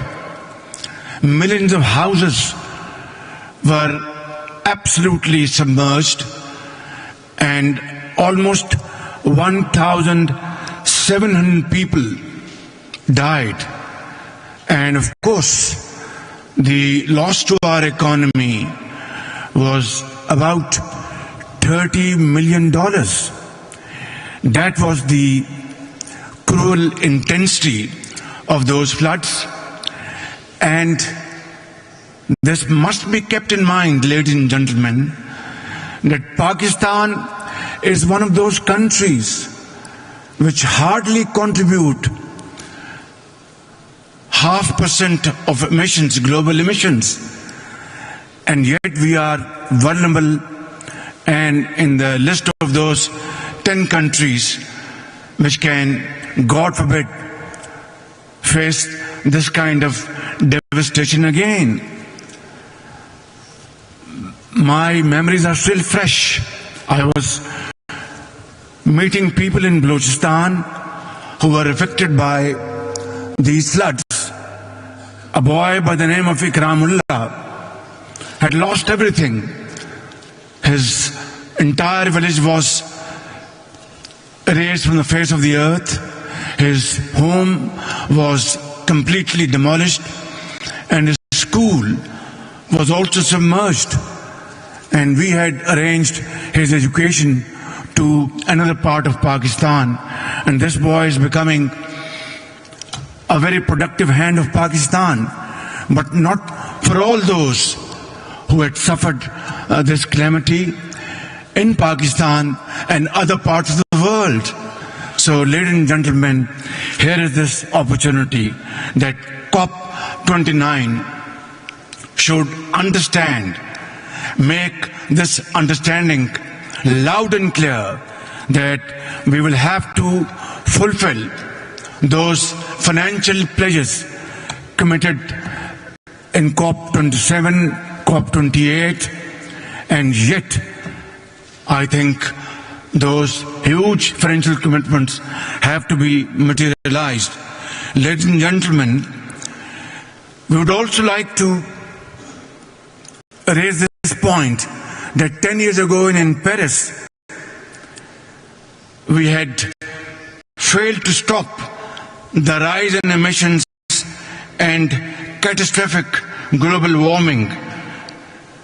And those pledges in Paris 10 years ago, which were made, have yet to see the light of the day. Ladies and gentlemen, as the -1 emitters, we should not brave the impact of emissions realized by others without even the tools to finance resilience. Without climate justice, there can be no real resilience, and I wouldn't want other countries to face the plight Pakistan faced back in 2022.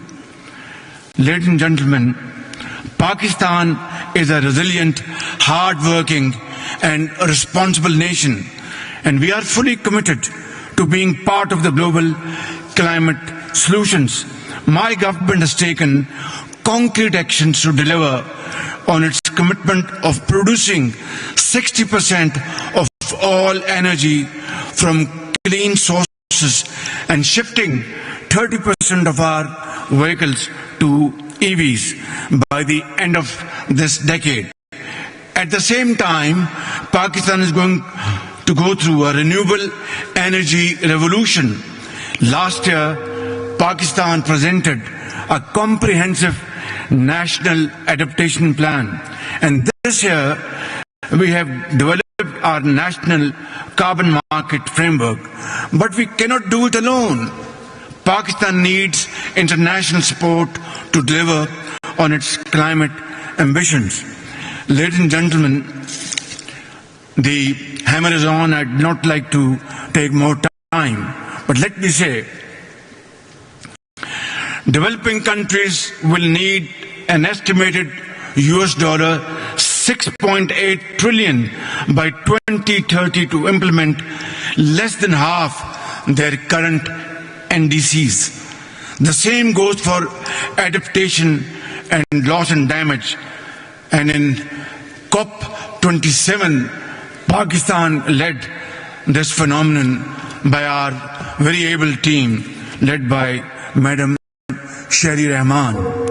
We believe that under Azerbaijan's able leadership, COP29 can transform into a finance COP by restoring confidence in the pledging process and scaling up climate finance. I strongly feel that climate finance must be grant-based and not add to the debt burden of vulnerable developing countries. Finally, Excellencies, 2 years ago, I warned, and I warned at the top of my voice, that the future would never forgive our inaction. Today, I echo the same warning with greater urgency and fullest energy at my command. Ladies and gentlemen, we know the causes, we know the solutions. Now, we must find the courage to act and act swiftly. I thank you. Thank you, Your Excellency. It is my pleasure to welcome His Excellency Mr. Daniel Nicholas Risch, Prime Minister of Liechtenstein. Your Excellency, you have the floor. Mr. President, Excellencies, dear leaders, let me start by thanking the Republic of Azerbaijan for its effort in the run-up to this Leaders' Summit and for hosting COP29 here in Baku. The presence of so many states from around the world is a powerful sign that the fight against climate change is a key challenge of our time. Also, it underscores that only together we can find solutions. And noticing the slight critics on Europe and at least some European states in the introductory remarks of President Aliyev, I'd like to point to the fact that all European countries sent high-level delegations to Baku, and that I myself and a large group of prime ministers and presidents from Europe are here in Baku to show full support of COP29. Because one thing is clear: multilateralism must be our answer to the global threats arising from climate change. Our annual gathering is also a sign of enduring courage. Our world is experiencing a multitude of security, economic, political and social challenges. The number of conflicts and therefore also the number of displaced persons and humanitarian needs is steadily increasing. Climate change in particular has the potential to further aggravate global security risks. It is therefore crucial that we come together again to keep the targets of the Paris Agreement within reach. One thing is clear to me: it will be us who have to explain our children and grandchildren why we have not tried harder.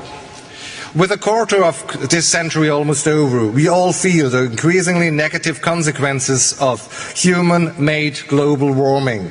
The time is now for bold steps to keep these negative effects at bay.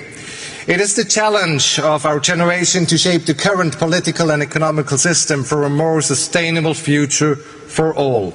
Last year, we came together in Dubai and agreed on the beginning of the end of the fossil fuel era, a crucial step to realize the steep and fast reductions in carbon emissions necessary. Liechtenstein has strongly supported this bold decision and encouraged all states to strive for the most ambitious carbon reduction targets possible. COP28 also marked the conclusion of the first global stocktake. The GST and the scientific evidence provided by the IPCC have laid bare the gaps with regard to climate action. These gaps need to be addressed at this COP and in the next round of nationally determined contributions due next year. Liechtenstein fully supports the outcomes of this first GST and intends to submit its updated NDC in early 2025, well ahead of next COP in Brazil. Let me be clear at this point. Producing ambition NDCs on paper is important, but in the end, the actual delivery and implementation of these targets will be what counts. It is not about leading by promise, but about leading by example. In this spirit, Liechtenstein has always taken its commitments serious. Despite being one of the most industrialized countries in the world, our carbon emissions have declined by 30% compared to 1990, while GDP is 5 times higher than back then. This was only possible due to strong commitments from our private sector to actively reduce their emissions and the adoption of ambitious policies. Mr. President, I hope that this year's COP will also mark a step change in the way we provide financial means for developing countries in need of support. As we have learned from the current climate financial goals, a quantitative target can lead to frustrations both with developing and developed countries. To counter this, we strongly advocate for a stronger focus on qualitative elements, adding flexibility and the foundation to the further scale-up climate finance. Liechtenstein is already and will continue to provide voluntary climate finance, currently amounting to around $70 per capita. And we encourage all countries in a position to do so to also start providing voluntary climate finance. Looking ahead, our delegation is ready to engage in the upcoming negotiations and will support the Presidency in its effort to achieve meaningful and robust decisions. We all may face challenges currently, but we are obliged to do our best to keep the goals of the Paris Agreement within reach, for us and for the generations to come. I thank you. Thank you, Your Excellency. It is my pleasure to welcome His Excellency Mr. Aziz Akanouch, Prime Minister of Morocco. Your Excellency, you have the floor. Merci. Thank you, Mr. President. Excellencies, heads of state and government, ladies and gentlemen, we thank and congratulate Azerbaijan on organizing COP29 and for its unstinting commitment in preparing this momentous event. Under the enlightened leadership of His Majesty King Mohammed VI, may God help him, Morocco has for many years played a major role in the energy transition at the international, national, and continental levels. And here, the Initiative for the Adaptation of African Agriculture, known as AAA, was launched under the auspices of His Majesty at COP22 in Marrakesh with a bold vision: transform African agriculture and protect the environment to tackle climate change. In close collaboration with the African Adaptation Initiative, the AAA initiative continued its action on three main tracks: improving soil management, increased access to water for irrigation, and the integration of resilient agricultural technologies. Ladies and gentlemen, in keeping with the enlightened vision of His Majesty the King, renewable energies in Morocco today account for approximately 40% of electric production capacity, a figure which will rise to 52% by 2030. Morocco has also begun updating its nationally determined contribution, NDC, and will be raising its decarbonization ambitions, and by integrating new structuring projects, namely desalination plants using renewable energy and repurposing biomass, as well as green hydrogen, with some of the most competitive solar and wind resources, as well as a proven track record in attracting investors. Morocco intends to play a key role in responding to the major challenges of carbon neutrality. Ladies and gentlemen, Morocco takes full ownership of its responsibilities. However, these challenges concern each and every nation of this planet, especially the most industrialized countries. Natural disasters due to global warming, which are increasingly frequent and intense, are causing considerable economic and human loss and is affecting food security, health care facilities, and access to safe water. The world is awaiting concrete commitments coming out of this COP29 to accelerate ecological transition and to provide, in a spirit of solidarity, the necessary resources for implementing them. And here I would highlight sustainable financing solutions for adaptation funds and climate insurance mechanisms to enable the most vulnerable countries, often the least historically responsible for emissions, to strengthen their resilience. Thank you. It is my pleasure to welcome His Excellency Mr. Russell Miso Dlamini, Prime Minister of Eswatini. Your Excellency, you have the floor.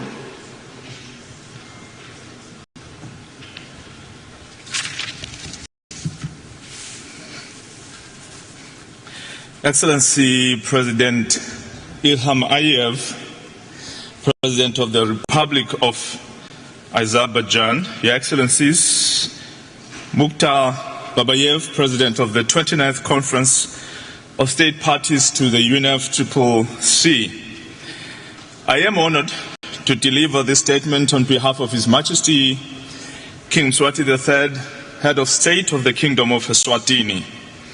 A year ago in Dubai, multiple leaders stood on this platform, urging immediate action to tackle climate change.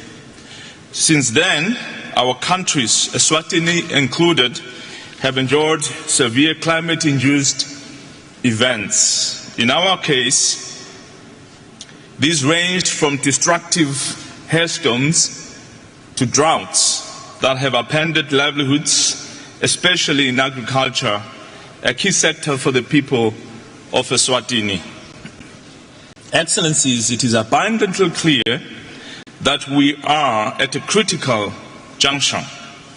The World Meteorological Organization warns of an 80% chance that global temperatures will exceed 1.5 degrees Celsius above the pre-industrial levels within the next 5 years. A catastrophic milestone.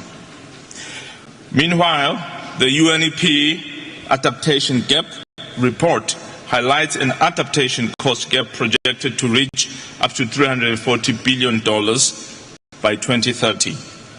After 30 years, the stark question is, are we failing? We must seize what may be our last opportunity.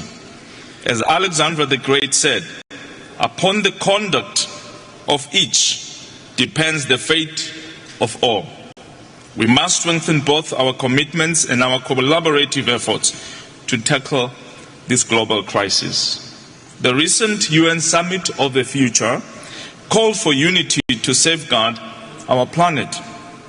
Cooperation must genuinely address mitigation without placing undue burden on poorer nations or sacrificing nature.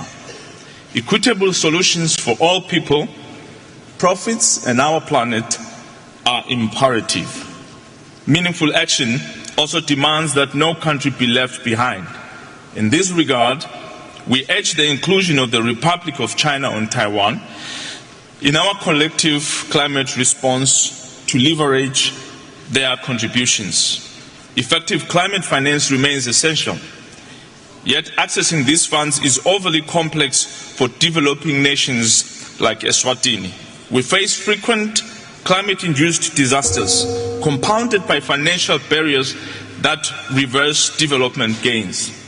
Disaster relief and climate finance must be simplified, streamlined, and expanded with a focus on adaptation, mitigation, and just transitions. As we finalize our NDCs, let us not lose sight of the ultimate goal. Together, we must commit to a world where future generations will look back on this moment as the turning point toward a resilient and sustainable climate. Thank you. Thank you, Your Excellency. It is my pleasure to welcome His Excellency, Mr. Mark Stephen Brown, Prime Minister of Cook Island. Your Excellency, you have the floor.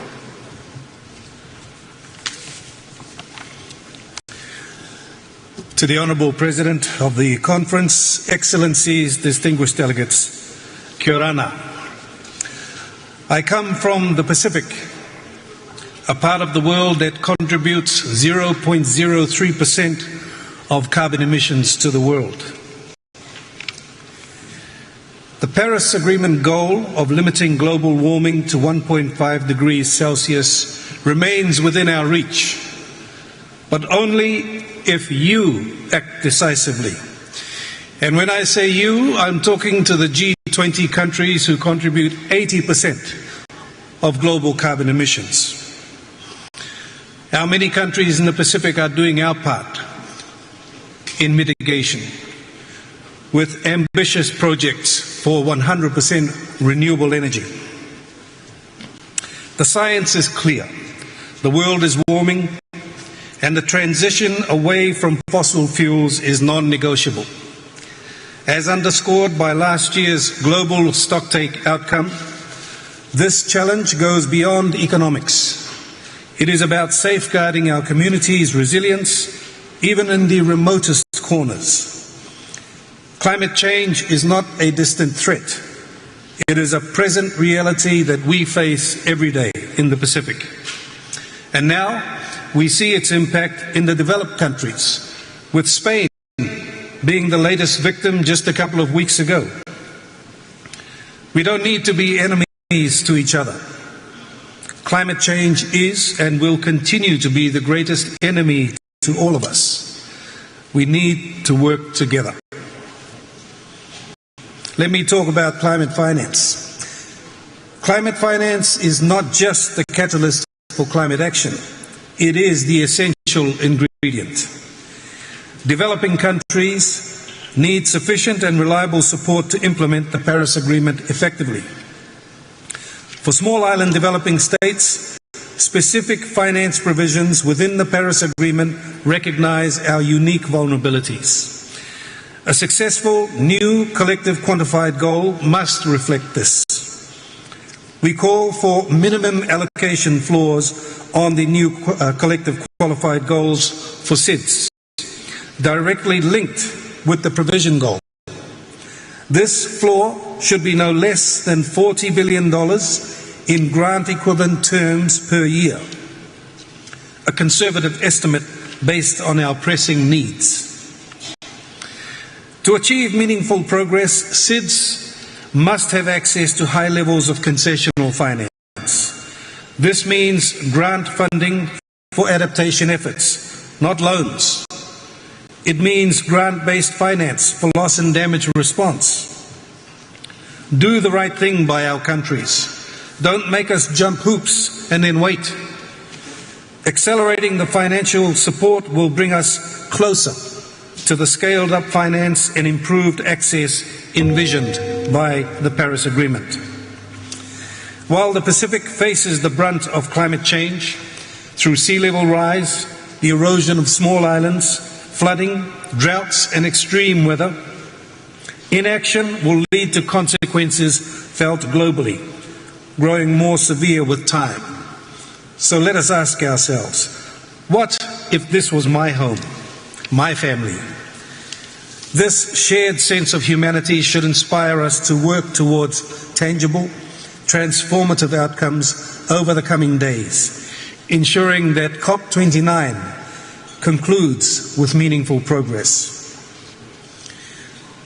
These appeals have been voiced countless times, including by myself at previous COPs. Yet, here we are again, frustrated by inaction, unheard, and facing resistance to the necessary scale-up of climate finance.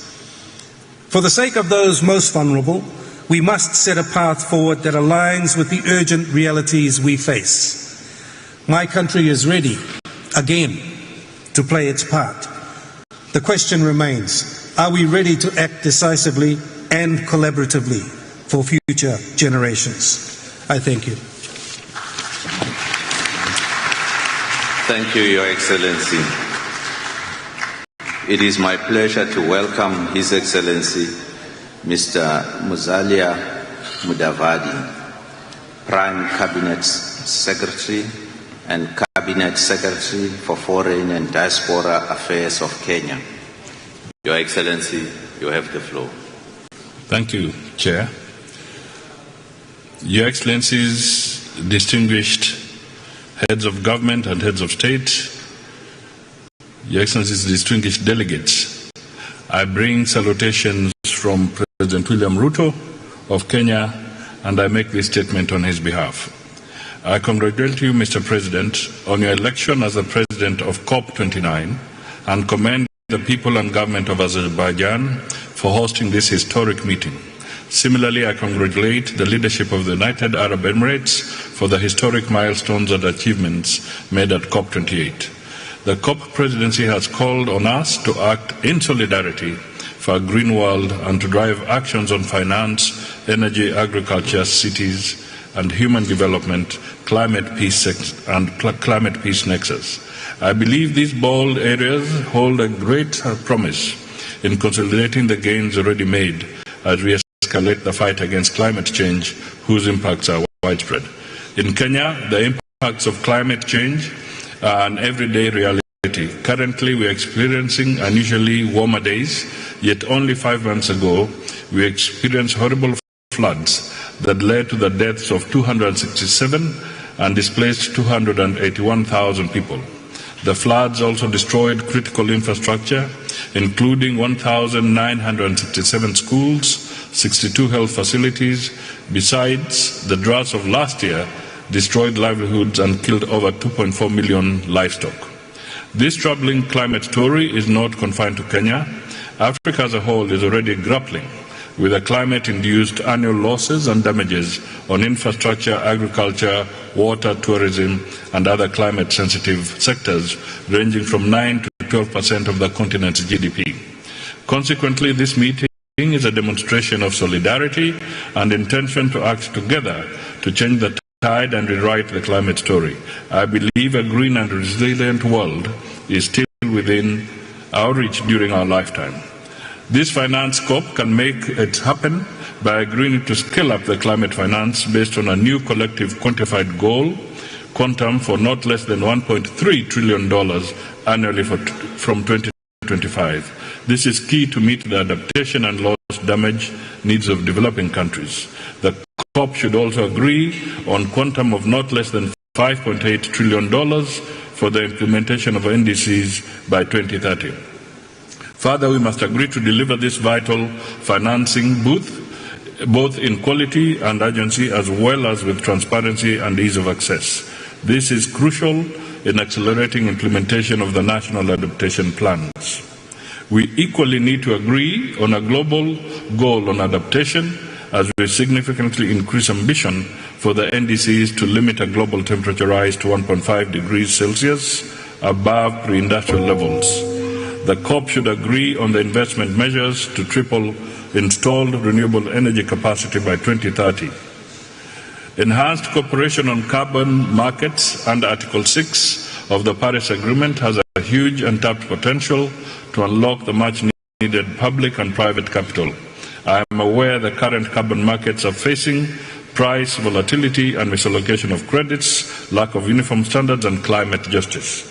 The COP must therefore address these issues and others in a conclusive manner and operationalize Article 6 through renewable bilateral agreements and centralized multilateral marketplace. The loss and damage facility has progressed commendably from Sharm el-Sheikh 2 years ago to Dubai last year. While I acknowledge the milestones so far realized, I urge this gathering to operationalize the loss and damage fund, as well as to fast-track establishment of a mechanism to handle unique needs of vulnerable developing countries. The response measures are critical in mitigating climate change. However, some measures have negative cross-border impacts on trade, food security, livelihoods, competitiveness, and development. Mr. President, Excellencies, ladies and gentlemen, global transformation to a low-carbon economy requires an investment of at least $4 to $6 trillion per year to support climate action. However, most developing countries cannot raise this capital due to high interest rates on loans, escalating costs of climate shocks and transition, and depressed fiscal space. We must reform the multilateral development banks to unlock financing at scale and to create incentives such as debt restructuring and sustainability, including the high cost of capital, borrowing, as well as scale and agility of climate finance. Technology and innovation are key to providing appropriate practical solutions and to enhancing efforts by developing countries to eradicate poverty. We must therefore break the hold-ups to technology and innovations to enable the developing world to leapfrog sustainable growth models. Similarly, we must enhance research and early warning systems to bolster predictive capabilities and avert calamities, as well as transform agricultural and food systems to cut emissions, develop resilience, and create job opportunities, especially for women and youth.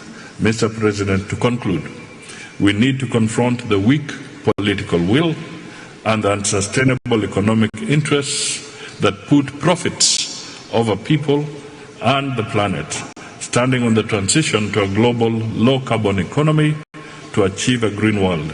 We need credible commitments and robust international cooperation for transformation, to transform the climate crisis into opportunities. We can do it, and we should do it. I thank you all. Thank you, Your Excellency.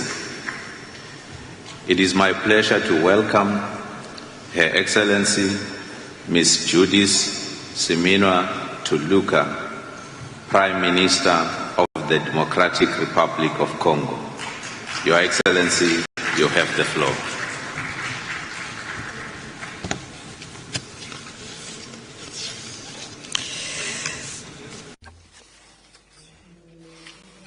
Mr. President of the Republic of Azerbaijan, Heads of State and Government, Mr. Secretary General of the United Nations Organization, Executive Secretary of the United Nations Framework Convention on Climate Change, and President of COP29. Ladies and gentlemen, we are gathered here today in Baku at COP29 at a time when our planet is dealing with an unprecedented climate emergency.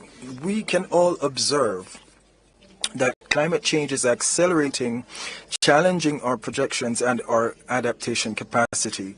The key lies in collective action, which must be bold and underpinned by the principles of justice, equity, and solidarity. My country, the Democratic Republic of the Congo, the world's largest lung, is known as a solution country with its vast expanses of forests which regulate global climate, its rich biodiversity, its freshwater reserves, its immense wetlands and vast tracts of arable lands, as well as its many critically essential metals for cutting-edge technologies in this area of energy transition. The DRC is at the heart of climate challenges. However, we are extremely vulnerable to the effects of climate change and global warming. We must stand with our other partners to achieve our shared commitment, because these are serious times. Each country must play its part. Furthermore, we must be transparent and act in good faith to address the issue of climate financing, which must respond effectively to needs with more ambition, more commitment, but also, and more importantly, more equity. In response to the climate crisis, our government has prepared a national adaptation plan, which needs to benefit from significant financing to respond to our shared objectives. There is an urgent need to ease the requirements for access and to accelerate the operationalization of the funds earmarked for L&D. I believe it is sufficiently clear that the biodiversity in the east of the DRC is in danger, and yet we are forced to divert a part of our budget to deal with this barbaric war instead of investing in climate resilience. Therefore, I call for a collective awareness of this tragic and unique situation. The Democratic Republic of the Congo is committed, along with the rest of the international community, to identifying together strategic projects to be implemented in a lasting win-win partnership that will benefit our local and global communities. As such, the DRC has set up a carbon market regulating authority, and we intend to use this to implement Article 6 of the Paris Agreement. It would be remiss of me if I didn't express my heartfelt thanks to the Republic of Azerbaijan and its president for the very warm hospitality extended to us. I also wish to reiterate my call for all stakeholders to mobilize around the commitments that we have undertaken, that we undertook at the Paris conference in 2015.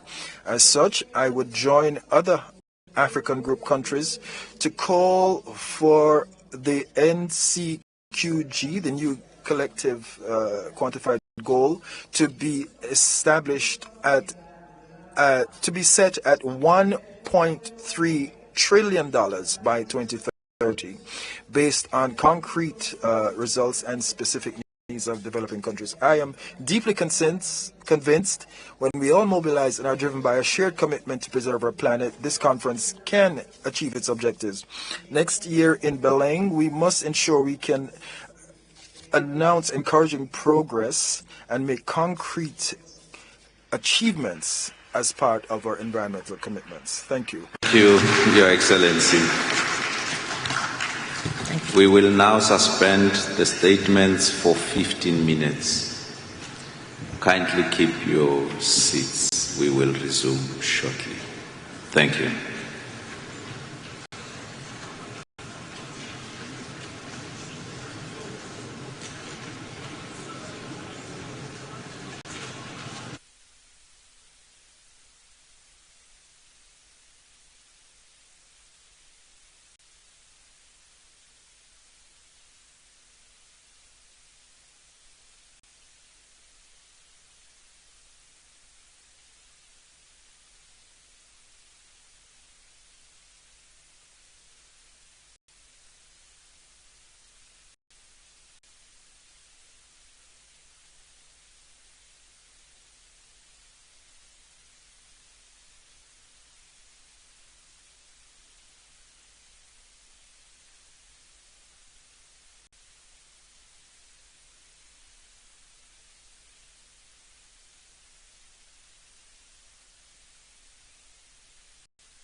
Your Excellencies,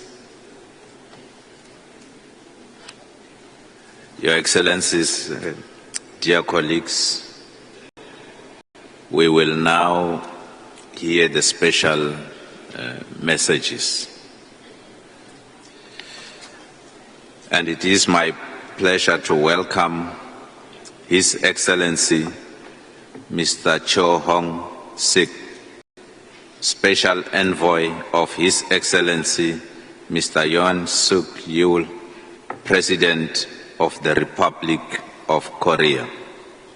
Your Excellency, you have the floor.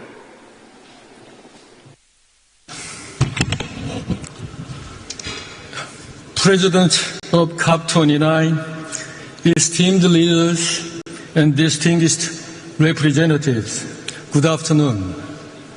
I'm honored to join COP29 as the special envoy of President Yoon Suk Yeol of the Republic of Korea. At last year's COP28 in Dubai, we reaffirmed our commitment to achieving carbon neutrality by 2050, aiming to meet the 1.5 degrees Celsius target. We took crucial steps with the UAE consensus, pledging to triple renewable energy capacity and accelerate low-carbon technologies like nuclear power and hydrogen. These are foundational steps toward the world we envision. Here at COP29, we must now establish the mechanisms to translate these commitments into action. A new climate finance goal is essential to reach the 1.5 degree target, and I hope COP29 will adopt a framework that is both ambitious and achievable. Setting strong emission reduction target is also vital as the impacts of climate change are becoming severe globally. This year alone, Korea experienced an exceptionally long and hot summer, reminding us that the time to act is now. With our vision as a global pivotal state, Korea is dedicated to supporting climate resilience in the global south. Our official development assistance increased by 30% this year, with a particular focus on green ODA for countries most vulnerable to climate change. Additionally, Korea recently pledged an extra $300 million to the Green Climate Fund and $7 million to the Loss and Damage Fund, underscoring our commitment to shared solutions. Domestically, we are also advancing a green transition targeting a 40% reduction in greenhouse gas emissions by 2030. This is ambitious for an energy-intensive, manufacturing-based economy, but we are fully committed to meeting this challenge. As part of our strategy, we are preparing our 2035 nationally determined contributions in alignment with the 1.5 degree Celsius goal and the 2050 neutrality target. Our carbon-free energy initiative, developed in partnership with Japan, the Czech Republic, and UAE, and the IEA, supports a diverse mix of carbon-free energy sources, establishing standards for global implementation. Climate change is a shared and urgent challenge. We are already seeing the cost of delayed action. If we fail to act decisively now, the climate may reach a irreversible tipping point. I hope COP29 will give us inspiration to take bold steps toward achieving the 1.5 degrees Celsius target for the benefit of present and future generations. I thank you. Thank you, Your Excellency. It is my pleasure to welcome Mr. John Podesta, Senior Advisor to the President of International Climate Policy, speaking on behalf of the President of the United States of America. You have the floor, sir. Thank you. Colleagues, on behalf of President Biden, the United States is here at COP29 to help produce successful outcomes that keep 1.5 degrees C alive. We face an urgent question. Do we secure sustainable prosperity for our countries, or do we condemn our most vulnerable to unimaginable climate disasters? 2024 will be the hottest year on record.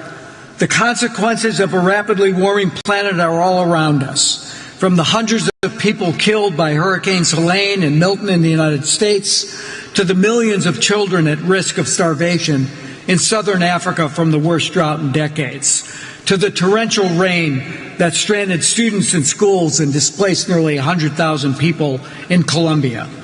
Vulnerable communities do not just need ambition, they need action. That's why President Biden and Vice President Harris have marshaled unprecedented climate resources over the past 4 years. Because of historic private sector investments made possible by the Inflation Reduction Act, the United States economy will continue down the path of decarbonization, reducing emissions for years to come. And we are on track to meet President Biden's ambitious international public finance commitment of $11 billion per year by the end of 2024. To accelerate our progress here at COP29, we need to first conclude key negotiated outcomes. This includes building on last year's global stocktake, concluding work on Article 6, and adopting a robust NCQG that addresses climate insecurity while building strong, sustainable economies. It should be multi-layered with an ambitious, realistically achievable support layer involving new contributors, underpinned by a set of qualitative elements that evolve the international financial architecture, enhance access to finance for developing countries, and improve debt sustainability. Second, countries, particularly major economies, need to keep their Dubai commitment and submit 2035 NDCs that are economy-wide, 1.5 aligned, and include all greenhouse gases. Third, we encourage countries to submit their first biennial transparency reports by December 31st. The United States will meet that commitment. And fourth, promote the action agenda in key initiatives outside the Paris Agreement. Colleagues, we have a clear choice between a safer, cleaner, fairer future and a dirtier, more dangerous, and more expensive one. We know what to do. Let's get to work. Let's get it done. Thank you.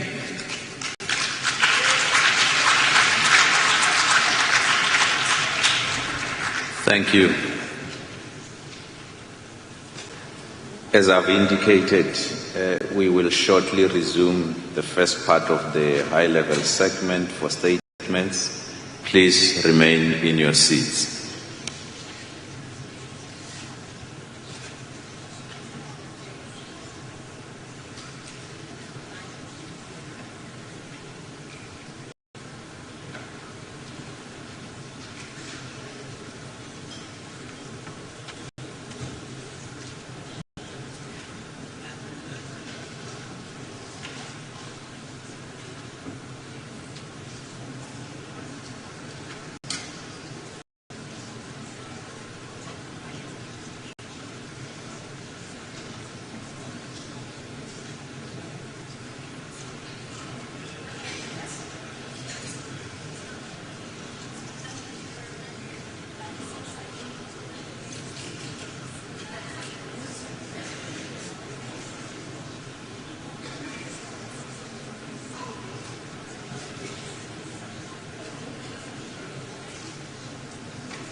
Dear distinguished delegates, let us now resume the first part of the high-level segment. It is my pleasure to welcome His Excellency Mr. Mikhail Mushtin, Prime Minister of the Russian Federation. Your Excellency, you have the floor.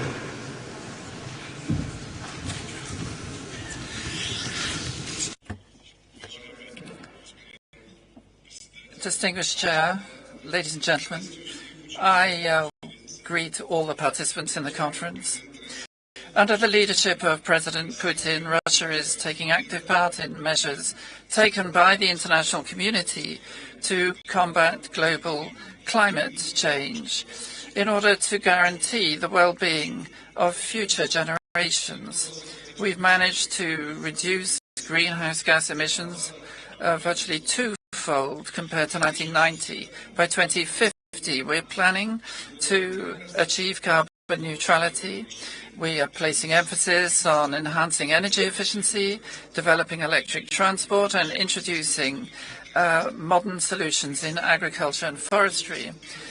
In Russia, 85% of the energy balance is already accounted for by clean, low-emission generation, first and foremost gas, nuclear power, and renewable sources.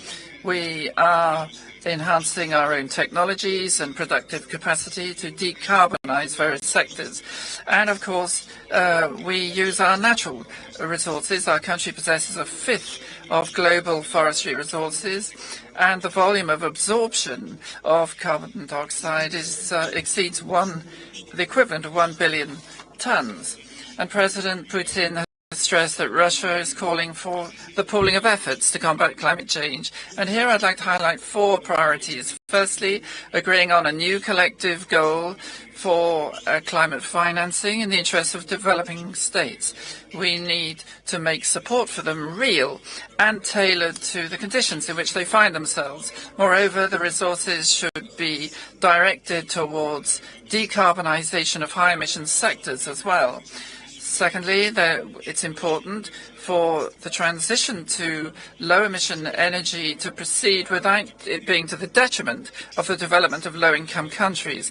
It's not possible to use the problem of global warming as a pretext for discrimination, unfair competition, and artificial restrictions. There's also a need to introduce practical mechanisms for implementing international agreements. There's a need for a single system for assessing the quality of climate projects. And of course, we need to establish cooperation amongst the scientific communities.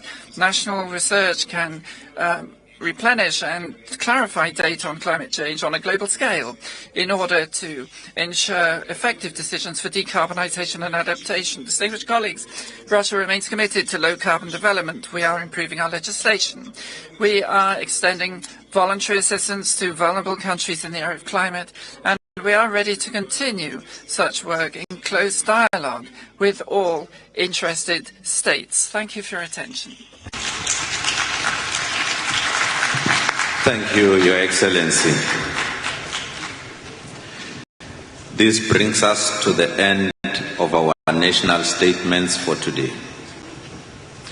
Distinguished heads of states and government, delegates, honored guests, the opening of the second part of the high-level segment will be held on Tuesday, 19 November, in this plenary at 10 o'clock in the morning.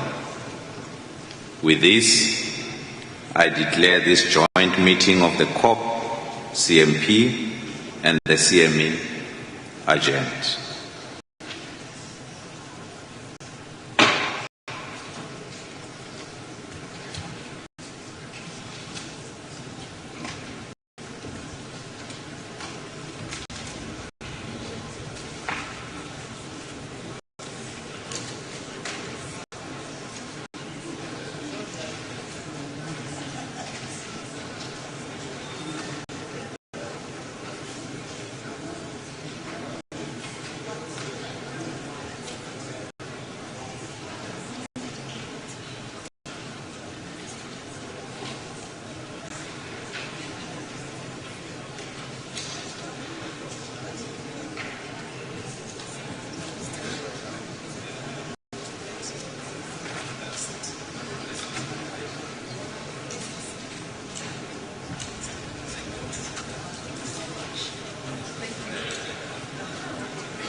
Brazil. I met him in the event of cities. Yesterday I met him. I went for the cities event of Italy in the pavilion, but his term is ending. Oh, yeah.